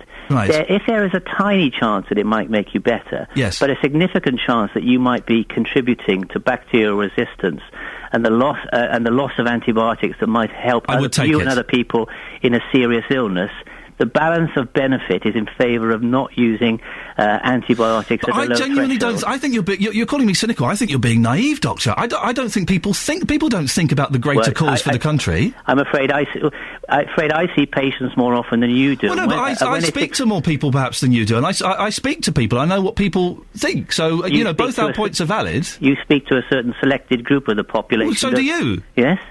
But I speak to the ones who are having to make antibiotic decisions. Well, so do I. No, Doctor, that's not fair. Listen, I'm trying to be fair and valid, but you're being a little bit patronising and one-sided. I do. I speak to people who take antibiotics. Of course I do. I know that people, maybe the people in your surgery perhaps don't. We'll just have to disagree. I think you're completely wrong. I think you're completely wrong. Thank you very much, Doctor. There we go. I was just told off by a doctor. Unbelievable. Listen, we can both have differences of opinion, Doctor. No need to get shirty about it, for goodness sakes. Didn't mean to fall out with Dr. Roblin there. But can I just ask a very quick question before we talk about this fire? If a doctor gives you a prescription and says, use it in a week if you need it, are you like me? You'd go and cash it in and start using it anyway? Or would you sit on it like the doctor thinks? 08459 455 555, or just text 81333, start your text 3CR. I've got a prescription, he says sit on it for a week, I would go and cash it and start taking it now. And I think that most people wouldn't they? Maybe I am being cynical, I don't know. It's day 6 of the fire at Apps Pond Lane in St Albans. The blaze, which erupted at the wood recycling services in Potter's Crouch last weekend, has left chaos in its wake, with road closures and many nearby residents suffering loss of power and water services. Well, our reporter Justin Dealey has been following the story for us and is back at the site again today. Morning, Justin. Yes, hello, Ian. Some improvement on day 6 this morning. The pile of wood, it is getting smaller. Very, very slow process, though. And, of course, this is affecting local people greatly. Early we heard from Catherine Reardon. Catherine lives around 500 yards from the fire. She has a 2-year-old child. She has a limited amount of water at peak times only. And she told us the situation is becoming so bad that she's considering moving into a nearby hotel. Yeah, I think that's going to be the next option for us. We need to start looking into that because, there is no sign of it stopping. They're saying at least another week at the moment before it can go out. So if that means another week without water, then absolutely So the words there of Catherine. After 8, Ian, we are going to be hearing from another resident who has moved out because she can't take any more. But what's the latest with the fire? Joining me live in our radio car is Iain Markwell from Hearts Fire and Rescue. Welcome to the programme, Ian. I've asked this question every single day this week, but what's the latest? Are we any nearer to putting this fire out here? We're certainly making good progress. As you stated just now, the fire is reducing in size. During daylight hours, we are working around the edges of the fire, removing the material, damping it down, and then allowing the main pile in the middle to burn itself out. And progress is being made, yes. So we're looking at days here again, not weeks? Hopefully days, that the main fire will be burning down fairly rapidly. We're hoping that the weather conditions will be favourable for us over the weekend as well and assist with our operations. Sorry to push you on an answer, but by next Tuesday or Wednesday, do you hope to see this fire fully out in an ideal world? I don't think fully out. I think that's optimistic. Certainly that the main pile will have reduced in size, but then there'll be some damping down of what's left on site to make sure it doesn't spread to the unaffected piles. OK, and you mentioned weather there. The wind direction could be changing this weekend. That could affect how you fight the fire, also local traffic. And what's the situation with the wind direction for this weekend? OK, yeah, we're getting regular updates from the Met Office. They are providing valuable information to us. This weekend we're looking at the wind picking up, but the wind direction then going back towards the A414. Wind direction is where it gets stronger, can be assisting us. That will then whip up the fire, get it burning more readily, and then that creates a greater heat plume that takes all of the smoke and the debris up and away from any of the road networks. So we're hopeful that the wind will assist us over the weekend. We have spoken to so many residents who are very, very angry about this. You know this site well. Was this an accident waiting to happen? Certainly we've had concerns about this site over the years. I mean, it's been here an awful long while. Hearts Fire and Rescue Service have dealt with numerous incidents here over the years, and we have raised our concerns with the licensing authorities over recent months, and certainly during the summer period we did. Now, when you raise those concerns, do you feel that they acted on those concerns? Well, the knowledge I have of the licensing authorities and the people I've been dealing with, yes, they were here, they have been on site, they have been trying to restrict the amount of stock that's coming into the site, and they have been working with the owners to try and reduce the risk. I'm going to ask you a very tricky question just lastly, because you work for Hertfordshire County Council. We had a member of the council on the programme yesterday. They said back in August they issued a breach of condition notice preventing the company who run this recycling plant from adding further wood to the wood pile here. Now, they didn't take legal action. Hertfordshire County Council, are they to blame for this fire? I don't think they're to blame for this fire. I think they've been trying their hardest to try and control what is going on here at site, but I don't think they're to blame for it, no. OK, and a final word on your workers there this morning. Not too many of you there today, certainly compared to Monday. Is that because you've got this fire under control now? Yeah, I believe so. We're down to 2 fire crews here on site, protecting all the surrounding risks, and certainly, yes, we have got it under control. We have far greater control of it now than we did at the weekend. It's looking a lot better. Thanks for your time. Thank you. Really appreciate your time. There you go. That's Iain Markwell from Hearts Fire and Rescue. Some interesting points there. And after 8 o'clock this morning, Iain, we're going to be hearing from Stacey Gorham, who lives along the A4147, around 500 yards away from this fire. She, like many people, has no water. She has a 5-year-old child, and she's moved out for the week because she can't take any more. Justin, excellent work as always. Thank you very much for that. We did try and get Affinity Water on the show. They were unavailable to comment. They gave us this statement. We are assisting the fire and rescue service fighting the fire at the recycling centre by providing access to as much water as required. During peak water demand times, approximately 15 households in Leverstock Green may have no water available to them. We understand that some customers are experiencing a drop in pressure, and we anticipate these fluctuations in pressure to continue for the duration. Bottled water is being provided to our customers. We would like to apologise for any inconvenience and thank them for their understanding and their patience. Well, it's not just residents and road users who are suffering because of the fire. Get this, a wood recycling company in St Albans, different to the one on fire, has been receiving nasty phone messages from people mistaking them and thinking they are the company that is responsible for the blaze. Jeff Deans is from St Albans Wood Recycling on Pickford Road. Morning, Jeff. Morning. So let's just clarify this. You are not the wood recycling company that's on fire? No, we're a social enterprise, and we collect a small amount of waste wood, and we sell reclaimed timber and make furniture out of reclaimed wood. And we're about 3 miles away from the Abs Pond Lane site, and I can guarantee we're not on fire, and we're operating normally.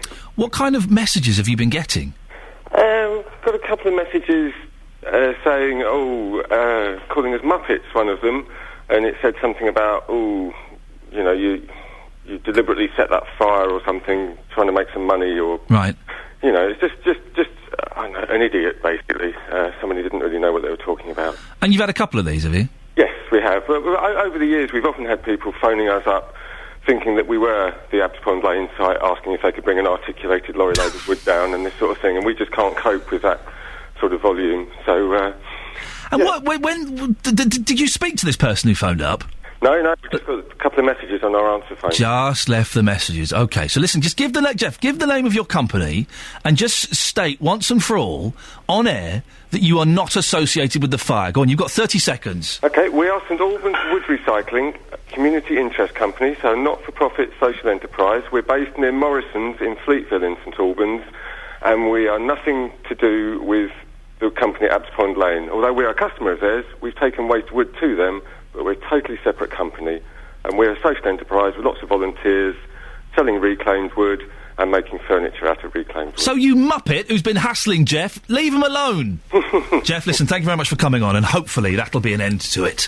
Otherwise we'll send Justin Dealey round to them, and no one wants that at all. We have been trying to contact the right company, who are responsible for this site that's on fire. They are refusing to speak to us. We just can't track them down. We're going to keep at them, and hopefully at some point we will get them on this show. Can't promise anything. They're being very evasive, but we will do our best.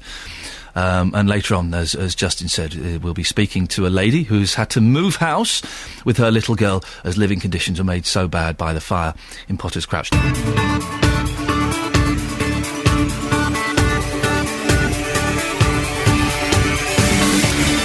This is Iain Lee, BBC Three Counties Radio. If you've just tuned in, where were you?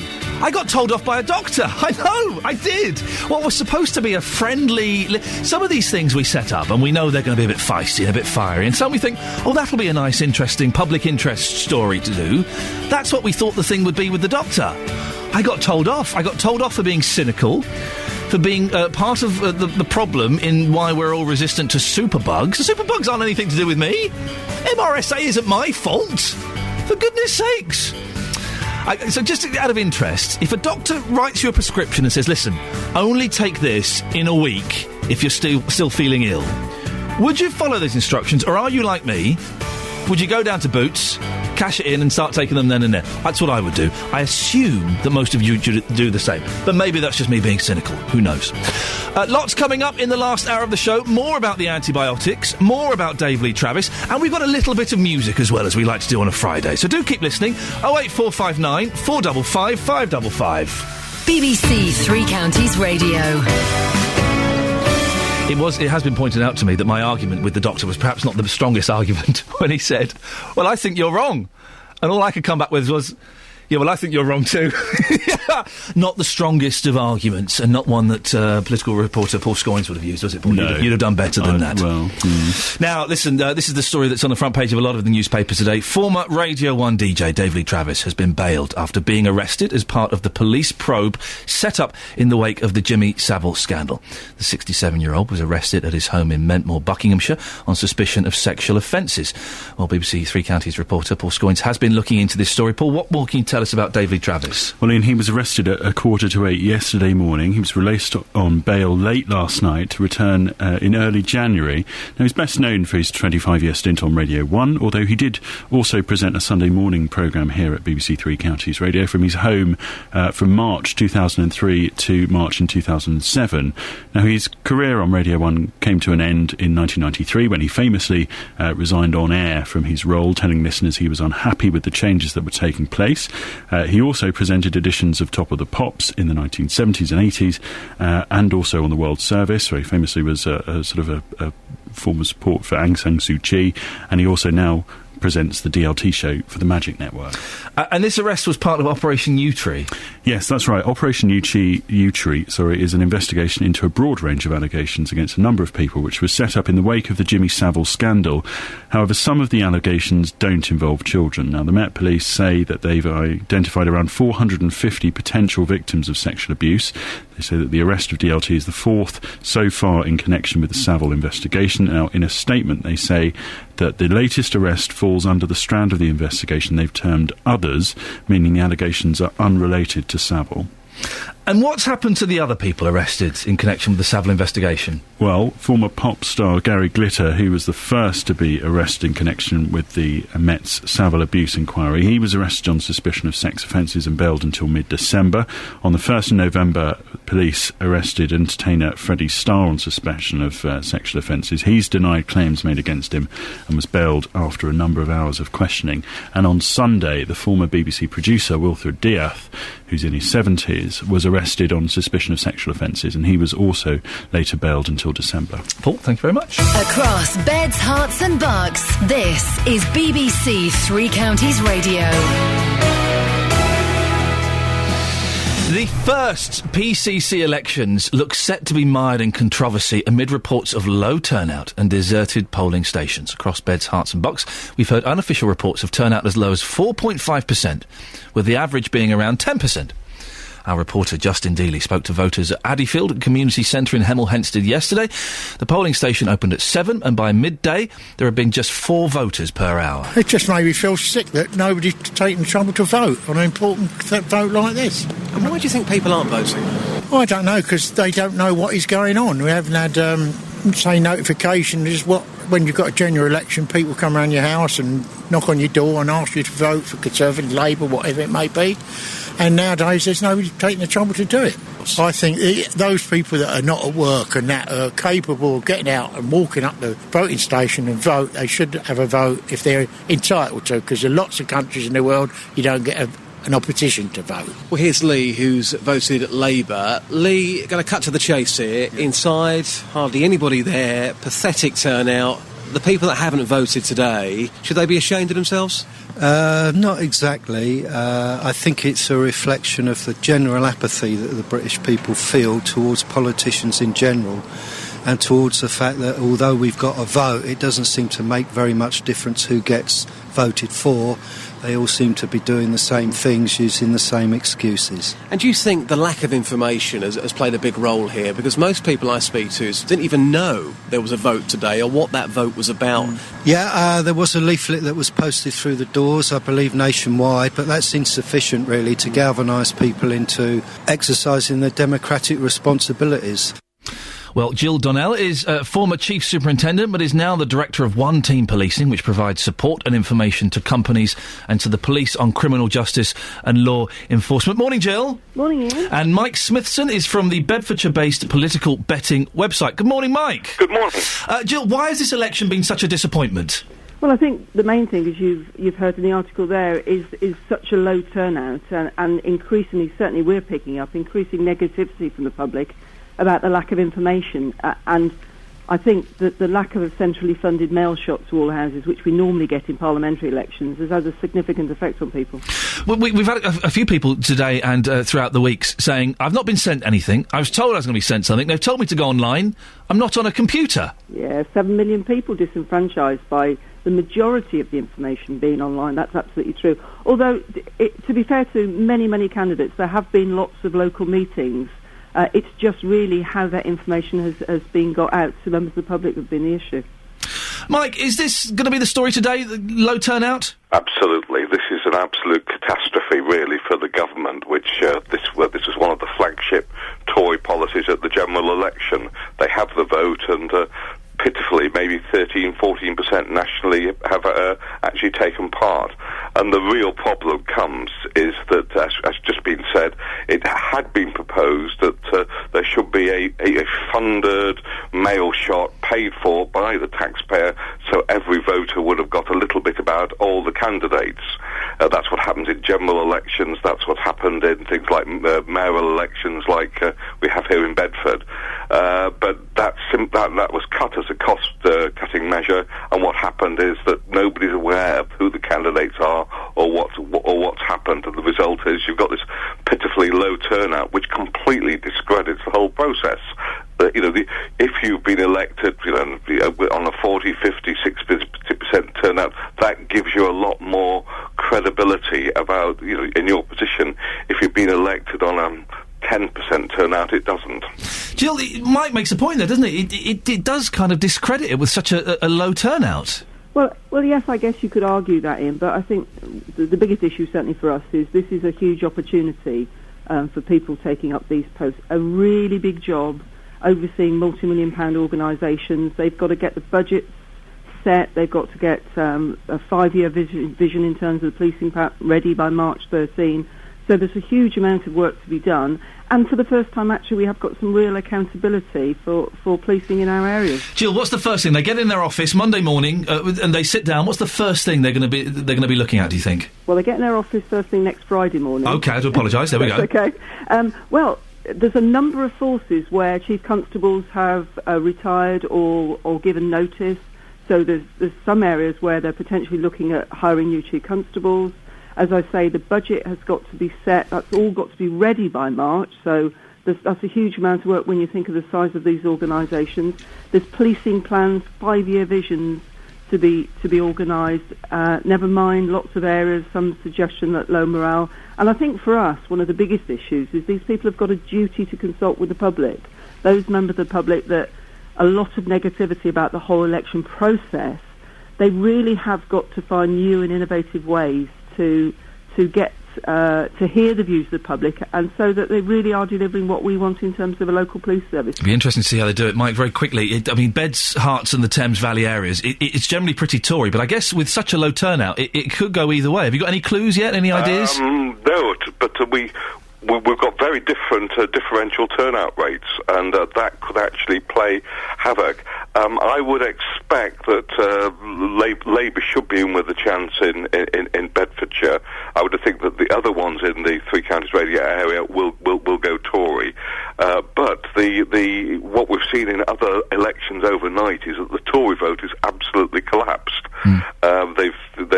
They were reduced to a few hundred votes in a parliamentary by-election in Manchester. I think it was 700 odd votes.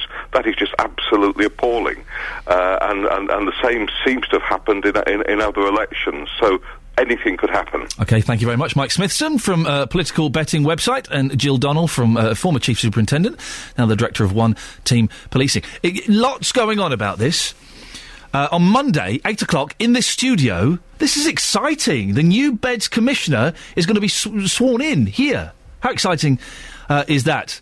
And there's lots going on as well throughout the Jonathan Vernon Smith show today. His team are scattered. You're fired, Ollie. His team are scattered all over the area. Tara's going to be in Bucks. Tony is going to be in Herts. And Paul Scoynes is going to be out in Beds, getting the latest on what's been happening. Who was that an impression of? It was me. Jonathan Vernon Smith, looking casual in jeans and a jersey. Looking very cash today. I like it. Your college scarf just thrown over your shoulders, not even done in a Soho knot. Look at you. Covered in cat hair like a crazy old cat woman. Oh, you look marvellous. Thanks. And can I just say, you've got a real glow of somebody who's being discussed on the internet like there's no tomorrow. You're the internet sensation. Well, seemingly a number of people are talking about me today. You have been... There's a write-up about you in the Times. 5 Live have been playing you. They're a proper radio station. You're being used in... Did I say that out loud? You're being used in university courses, I think. I may have dreamt that bit. Yeah, I will be, apparently. I don't know how to go on about it. No, imagine that. You're in a... OK, people, today we're going to be listening to an example of radio. Is it good or is it bad? Discussed. And they play you. Where is Nadine Norris? Where is she? She's not here. No, where is she? Well, she's in the jungle being buried alive. Is that your impression of me? It needs a bit of work, but it's close. It's not bad. I've been working on it. It's not bad. That's rubbish. That doesn't sound anything like me. Who's the gentleman who wrote about you in... Matthew Parris. And what did he describe Three Counties Radio? He described Three Counties Radio as cruelty towers. Has he worked here? It would seem he's got the inside. I'm very pleased for you. So when are you leaving?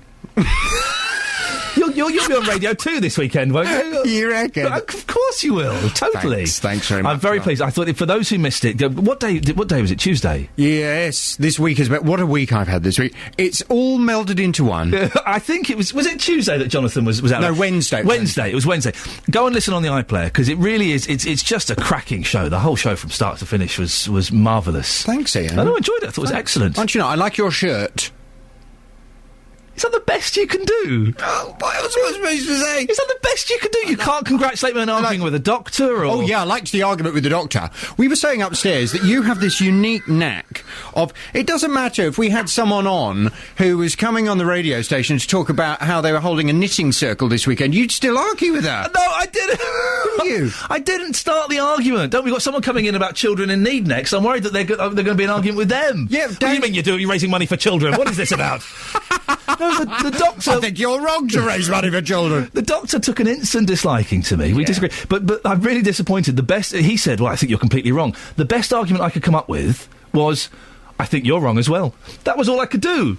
Apparently, your producers just typed on your screen that the interview that I did with Nadine Dorries' parliamentary assistants is now on the official BBC News wires. Yeah, I go global. I chose not to read that out, but I decided that you did. Well done. There's no one else who's going to big me up. What's happening on your show today? You've got people all over the place today, haven't you? All over, like ants. Coming up on the big phone in this morning, I'm asking, should you be ashamed if you didn't vote yesterday?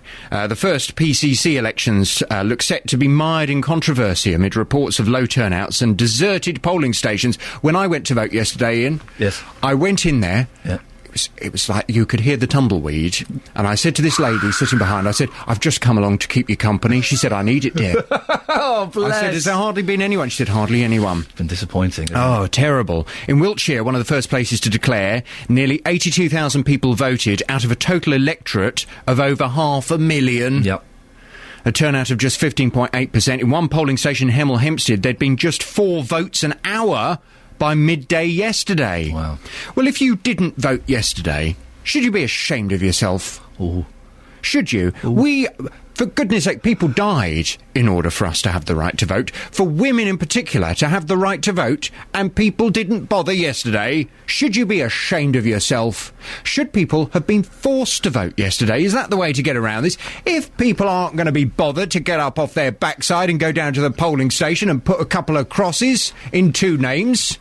should they have been forced to do it? Is that the only way to get people to take an interest in these elections? Or perhaps there's another reason. 08459 455 555. I'd like to hear from you at 9. Don't let it go to your head, Jonathan. Don't let all Matthew Paris and all of that go to your head. Okay?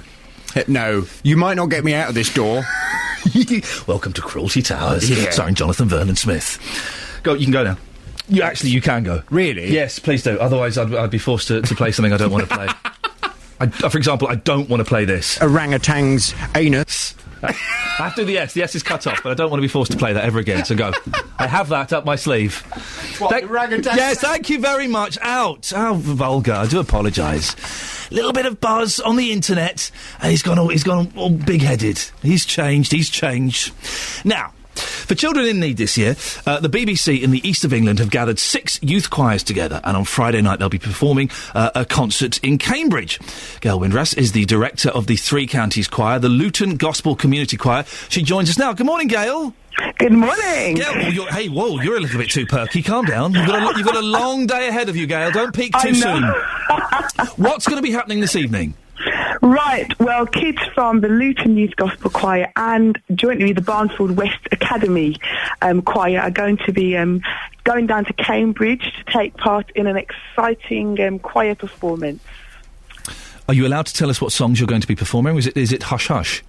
I'm not sure, actually, but I think I should keep it hush-hush so it's a surprise. OK, so all the choirs are doing like little separate bits. I know that you're going to get together and do Bridge Over Troubled Water.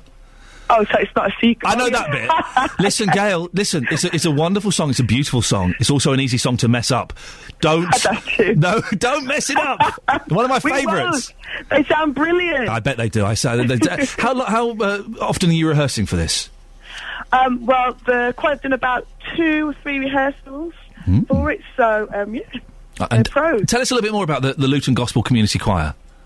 Right, well, the Luton Gospel Community... this is a youth choir part of the Luton Community Gospel Choir.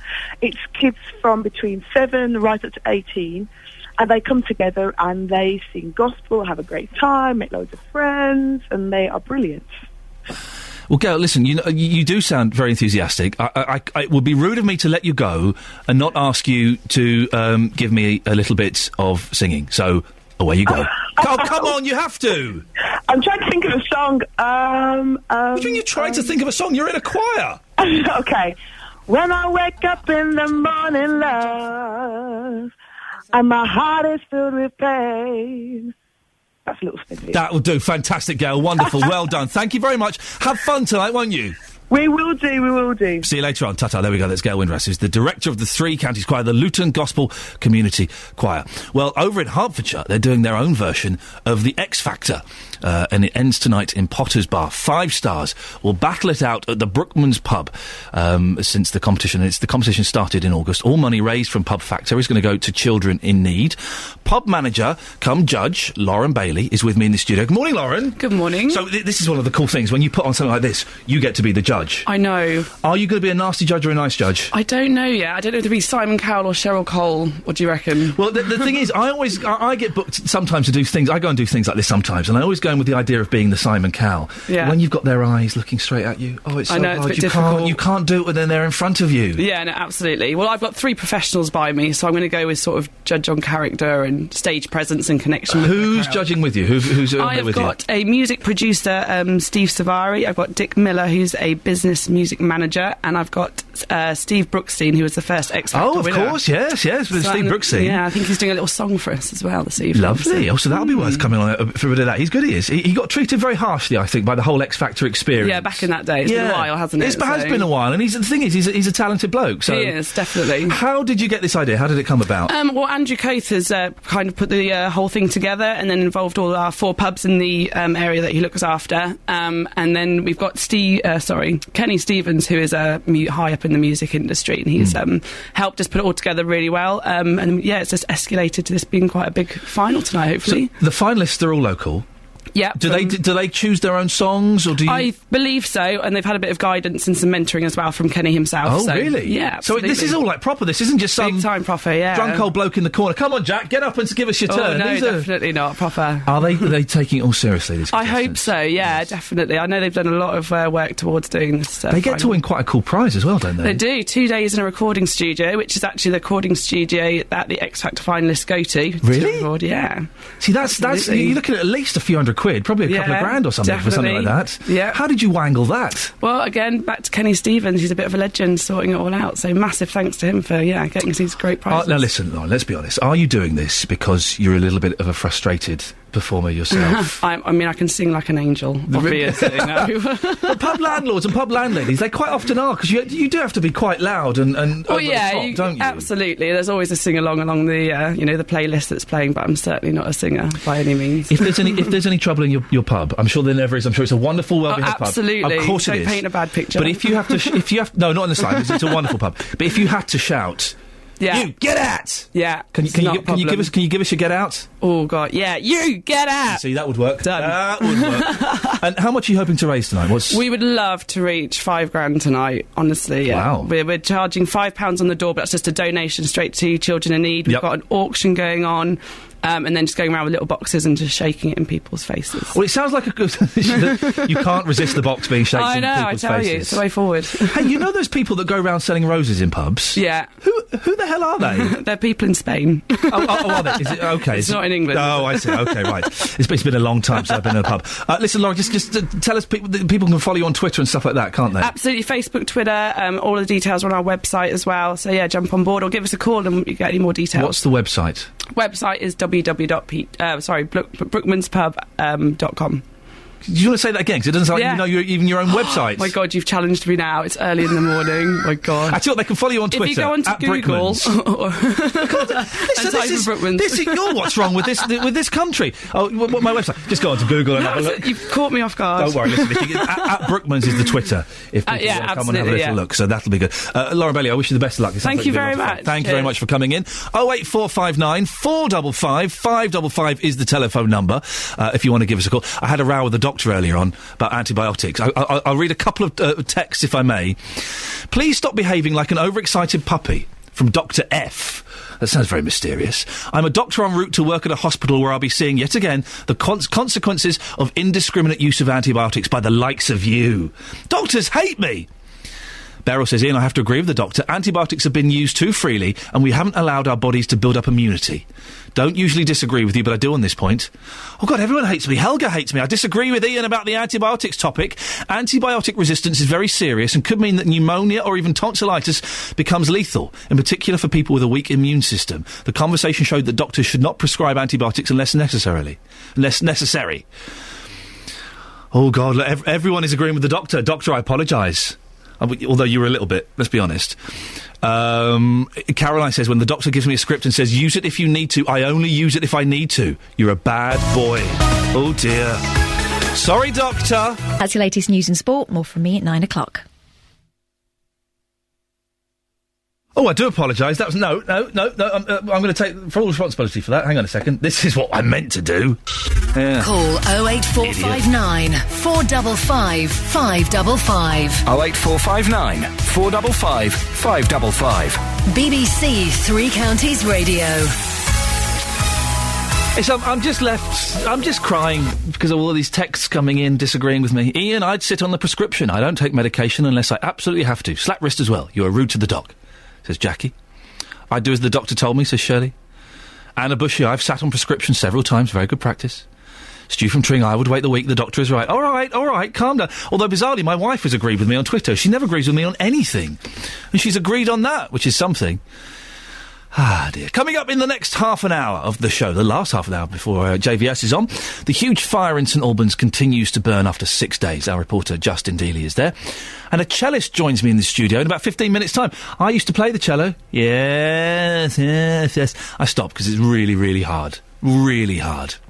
08459 455 555 is the telephone number if you want to give us a call. And don't forget, of course, you can check out our Facebook page at any time, even if we're not on the air, facebook.com/BBC3CR. Now, it's day 6 of the large fire at Apps Pond Lane in St Albans, and residents are still without water. The blaze, which erupted at the wood recycling services in Potter's Crouch last weekend after 10,000 tonnes of recycled wood caught fire, has left chaos in its wake. Roads near the recycling depot have been closed, while many nearby residents have suffered loss of power and water services. Our reporter, Justin Dealey, has been following the story for us. Justin, you've been there all morning. What's going on? Well, yeah, I'm at Apps Pond Lane right now. Some improvement, Ian, on day 6. The pile of wood on fire is getting smaller. Yes, it is a slow process. We all know that much. But, of course, it's all about making sure this fire doesn't spread at the recycling plants. Earlier, we spoke to Iain Markwell from Hearts Fire and Rescue, and he said that we're still looking at days before they can put this fire out. Certainly, I know we're here for a few more days on site yet. I anticipate well into next week before we've completely dealt with the main fire in the middle of this site here. But in saying that, the fire has become smaller. I was on site this morning, certainly compared to Monday, lots of improvement. Yeah, we're making good progress. Weather conditions have been kind to us. It is burning well. We have all the surrounding risks covered, and we are nibbling away at the edges of the fire, damping that down, so we're removing some of the product away from the fire. But, yeah, we are making good progress. Again, impossible for you to answer this, but I'll put it to you. Would you say a week, absolute tops? I wouldn't really want to put a timeline on that. It is a huge quantity of material we're dealing with there, and if I was to say a week, then you'd probably hold me to that. But it is... We are working hard. We have crews here on site. They're working in pretty tough conditions when they're grafting away in there. We will deal with it as quickly as we can. We are aware of the impact it's having on the local residents, and we are trying our hardest to put it out as soon as we can. Well, they're certainly working as hard as they can. That was Iain Markwell from Hearts Fire and Rescue, and it's clearly having an effect on local residents. One of those is Stacey Gorham. Stacey now joins us live in our radio car. Stacey rents a property only a few hundred yards away from the fire. Stacey has a 5-year-old child, and she's moved out. She just can't take any more. Just describe your last few days, since Sunday. It's been a nightmare for you, hasn't it, really? Yeah, it's been an absolute nightmare. Initially, I left because of the power cut, so I have storage heating, so if you don't have any electricity, then you don't have any heat. So I lost food as well, because the fridge and freezer went off. So I went down to stay at my mum's, and then the next morning I came back up, but there was no water. So I made the decision to move us out, because obviously my son's welfare is paramount. So it's just had a massive impact on his routine and my routine, really. You're renting this property, so how much money do you think you've lost already? Because you're not living in the property that you rent, of course. No, absolutely not. So all in all, for rent, I've probably lost £200 so far for the week that I've not been in the property. And also food as well? Yeah, probably another £100 on that. So if this carries on, you could be looking at, what, £400 to £500 that you've lost? Yeah, absolutely, at least £400 or £500, yes. It's incredible, isn't it? Now, Iain Ray, the Deputy Cabinet Member for the Environment at Hertfordshire County Council, he was on our breakfast show live yesterday morning. He said that he was very concerned for the plight of residents like yourself. Have you had any contact with Herts County Council over the last 6 days? No phone call and even a letter, nothing. Is that acceptable? No, absolutely not. I'm livid. Absolutely livid. They also said that back in August they issued a breach of condition notice preventing the company who run this recycling plant from adding further wood to that wood pile. That was ignored. They didn't take legal action.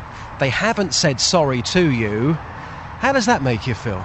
You know, I knew they wouldn't say sorry, because obviously making an apology is admitting that they've done something wrong, and to be honest, an apology just doesn't cut, the problem. It's just horrible. OK, so just lastly, the powers that be at Hertfordshire County Council, I'm sure they're listening to this broadcast right now. The airwaves are yours as a local resident who's suffering. What is your message to them?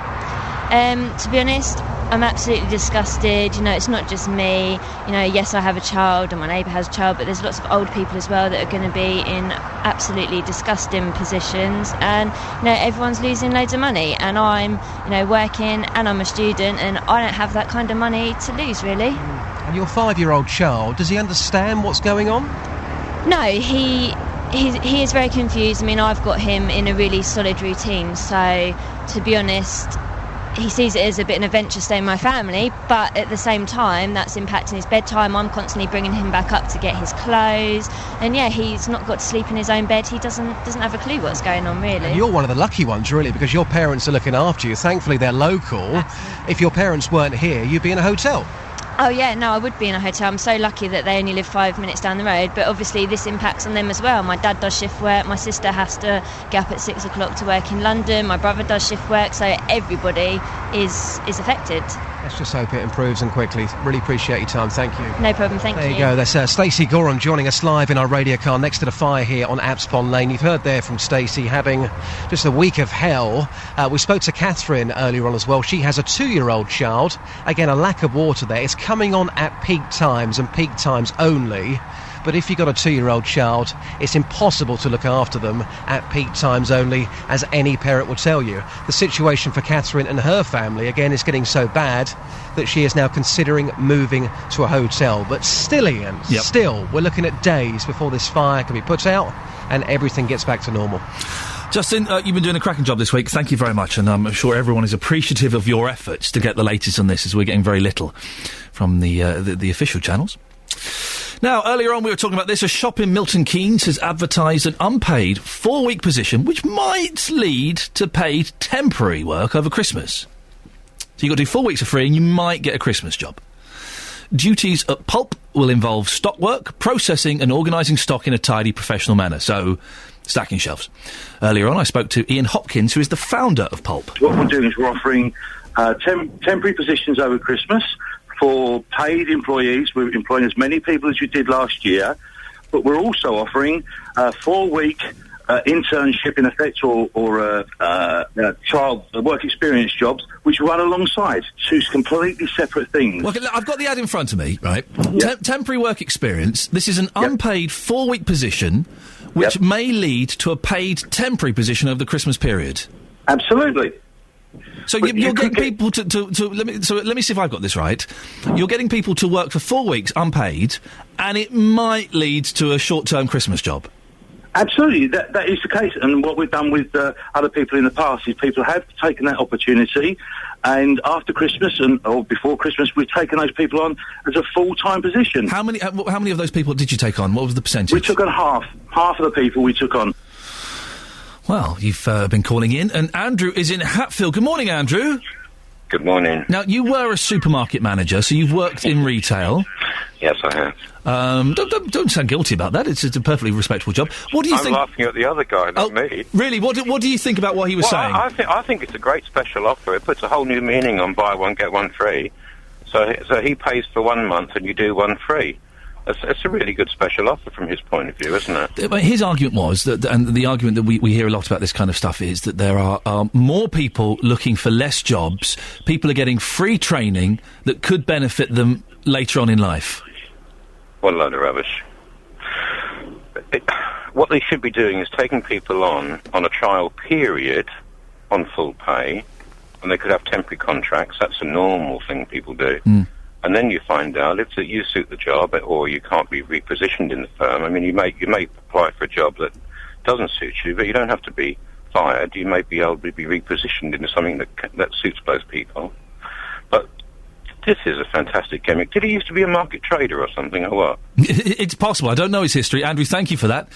On the Twitter, Balcony Shirts, which is the T-shirt company, says, I wouldn't ask someone to work for free. It's terrible. And we've had a couple of emails as well. Let me just see if I can find the email on this. Here we go, from David. As someone who hires staff for my department in the finance field, I would look at any young person with the relevant qualifications and work experience of any kind before those without it. Those that have bothered to take any work experience show initiative, the drive to have a career, and the self-starter characteristics I want and need as an employer. It's time young people realise the value of these offers.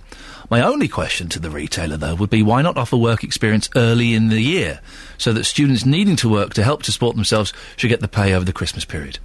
And Carol says the BBC has done unpaid work experience for years as a way to get into paid work within the media. So why is it now unacceptable for other employers where jobs are hard to find to do this? Students are having work experience in schools taking away from them due to lack of funding within the schools. So how can they hope to find a job against candidates who do have experiences unless employers offer work experience? Yes, the BBC do offer work experience. But I think that what's the issue with this story in particular is that, and we've got Andrew on the line, we'll come to her in a second, I think, after the travel. What's interesting about this particular story is that you're doing the month's work experience for a temporary Christmas job. A Christmas job is going to last, 6 weeks? 8 weeks? Whereas if you do work experience at the BBC, you do it for a couple of weeks, a month, then you go off somewhere else, and there is a chance that you're not the carrot at the end of it isn't you might get a short-term Christmas job. I think that's where the difference there is, Carol. But thank you for your email. We've been talking about this shop, Pulp, in Milton Keynes, that's applying for people to work experience for a month, unpaid, and then if they do well at that, they might get a short-term Christmas contract. Andrea's in Hitchin. Andrea, what do you make of this? Oh, Andrea? Hello, good morning. You're there, sorry, yes, what do you make of this? I think the bloke's an absolute joke, to be fair, because the thing is, you know full well that you're going to get some older people that have lost their jobs that will go for the job because they're desperate, and the ones that he'll take on are the youngsters that he can employ for next to nothing. Well, listen, I have to be careful because he's not here to answer that, so we don't know that. He says he's going to pick the best people.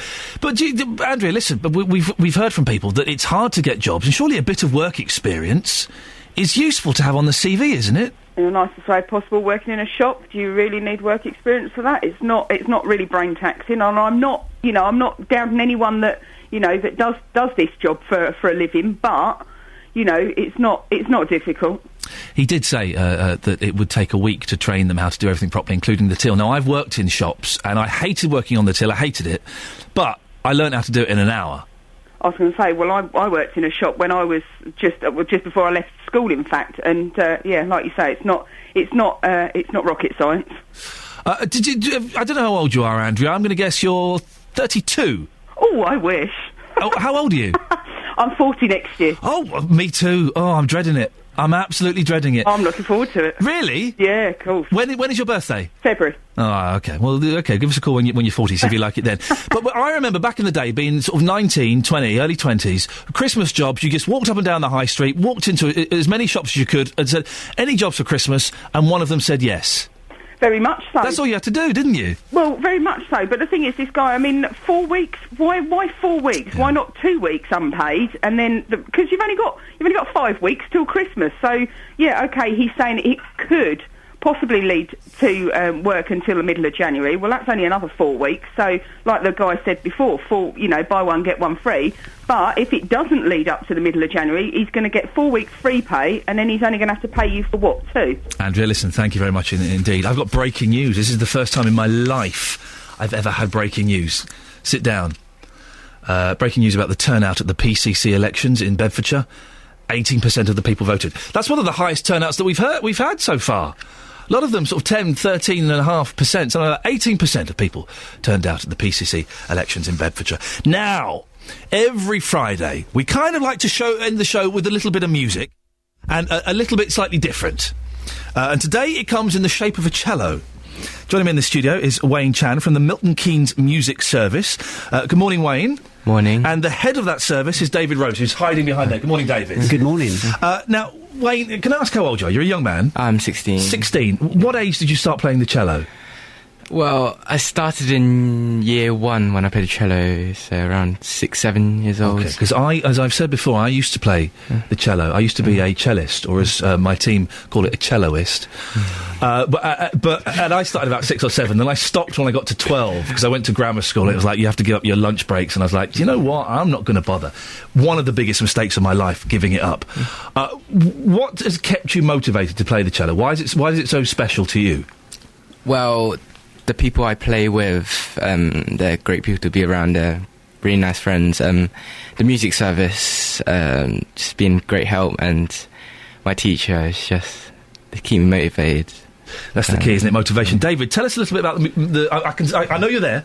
I can see you. Tell us about the Milton Keynes Music Service. Milton Keynes Music Service. It's been running for almost 40 years now, and we teach in all schools across Milton Keynes. We have 100 staff, and we teach each week about 7,000 young people. Excuse me, how many? 7,000. Wow, that's a noise, isn't it? I'm hoping it's not all at the same time. Not all at the same time, and not all in the same place. That's good. That could be a little bit hectic. And what kind of instruments is it you're teaching? Is it mainly orchestra instruments or other? No, it's a wide range. We start children off from various ages, 6, 7, like Wayne. Yeah. We have our own rock school. Oh, okay. So we have rock musicians, we have orchestral musicians, jazz musicians, brass bands, and virtually every instrument. Do you teach the recorder? There is some recorder teaching. I like some. The recorder played well is great, but I grew up in the 70s where every kid had one of those black and white Descamp recorders, and it was torture on parents. I'm hoping they don't make a comeback. I remember those recorders very well. And if you didn't have your own one, you'd have the school one that they would keep soaked in disinfectant or something to get rid of the things. Now, Wayne, you play in a trio. Yeah, don't you? What's the setup? Who else is in there? The violinist is Hermione Fleck, and the pianist is Jordan Choi. And what kind of stuff are you playing?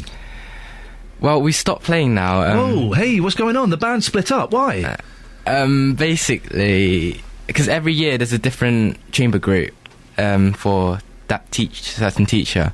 But the reason why we stayed together is because we got through in Music for Youth, and but now they've both gone to university. So you're looking for some new musicians. I'm in a new group already. Hey, look at you! You don't mess around. Listen, Wayne, we'll find out about the new group in a second. Would you mind playing? You got the cello there. I always think they're a wonderful-looking instrument. Would you mind playing something for us? I know it's not the ideal situation. You're on a swivel chair that's got wheels on, which is not perfect. Could you give us a go? Yeah. Okay, here we go.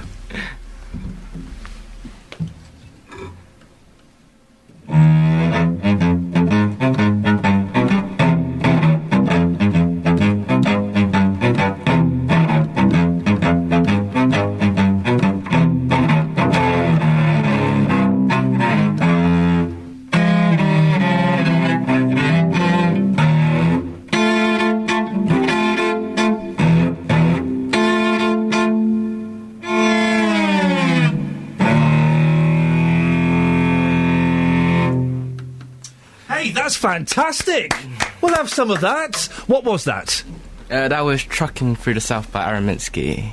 I'm enjoying that. That was wonderful. How the problem with me when I was learning the cello was I just couldn't be bothered to put in the time, and you do have to put in a lot of time. I started learning again about 4 years ago, and I had this wonderful teacher, Catherine, would come round, and she was very patient with me, even though I obviously hadn't done the work.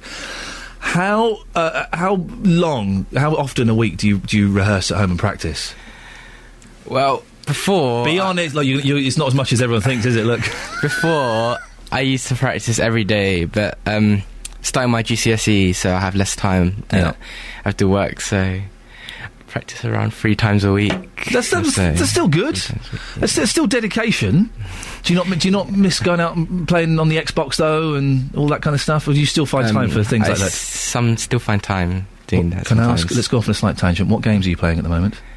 Oh, I play computer games. Oh, okay, so you're more on the PC? Yeah. World of Warcraft? Yeah. No, League of Legends. Oh, okay, no, League of Legends. Excellent. David, if people want to get involved with the Milton Keynes Music Service, what do they have to do? Well, they can find us on the website. Yep. Or they can give the Music Service office a ring on 0845 20 00096 and just ask what we have available. Or they can call in and see us. It's good, isn't it? I've got boys, and they're far too young to be playing instruments. My boy, who's nearly 3, he's seen me play the guitar and the ukulele, and he can strum it. He sits there, I do the chords, and he sits there and strums it. And it's kind of it's an important thing, I think, for children not only to see where music comes from, but kind of be involved in it and make noise and things like that. Absolutely, it's very important. And we actually have government backing to ensure that all children have what they call first access, so they all get an opportunity to learn a musical instrument. And that's what we deliver in schools, and then we support children that wish to continue. Superb. Wait, listen, can I ask you a favour? Could you play that same bit of music again? But would you mind if we had the travel going over you? So we're going to have Sophie Tyler who's going to come on and do the travel, and you play the cello. Is that okay? Okay. Stay there for a second, because I've got to I've got to do a little technical bits and pieces here, so just stay there. We will go to the travel. I'm going to fade this music out in a second once we've had the announcement. Beds, hearts and bucks travel. BBC Three Counties Radio. Sophie, if you wouldn't mind waiting, we've got a young gentleman called Wayne who's going to play the cello over you. Is that okay? No problem. Okay, Wayne, away you go. And Sophie, in your own time. Anti-clockwise on the M25, it's still queuing at the moment due to recovery work taking place on an accident which has now been moved to the hard shoulder. It's just around junction 24 at Potters Bar, with congestion back to 26 at Waltham Abbey. It is going to take you nearly an hour to get through that stretch, I'm afraid. Now clockwise also fairly slow between 23 at the A1M and 24 at Potters Bar as well.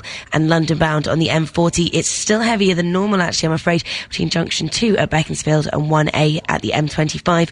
Now through Potters Crouch, following the fire earlier this week, Apps Pond Lane is still closed. That's just near the A4147 at the Hemel Hempstead Road. Everything else, though, not looking too bad at the moment. Few minor delays, though, on Virgin trains heading into the area. Everything else, though, not too bad at all. Sophie Tyler, BBC Three Counties Radio. Thank you very much, Sophie and Wayne. Fantastic. That sounded brilliant. Thank you very, very much. Enjoy the weekend. Thank you. And David, thank you very much for coming in as well. Nice to see you. Jonathan's up next. I'm back on Monday. Hearts and Bucks talking. This is BBC Three Counties Radio. Thank you, Iain.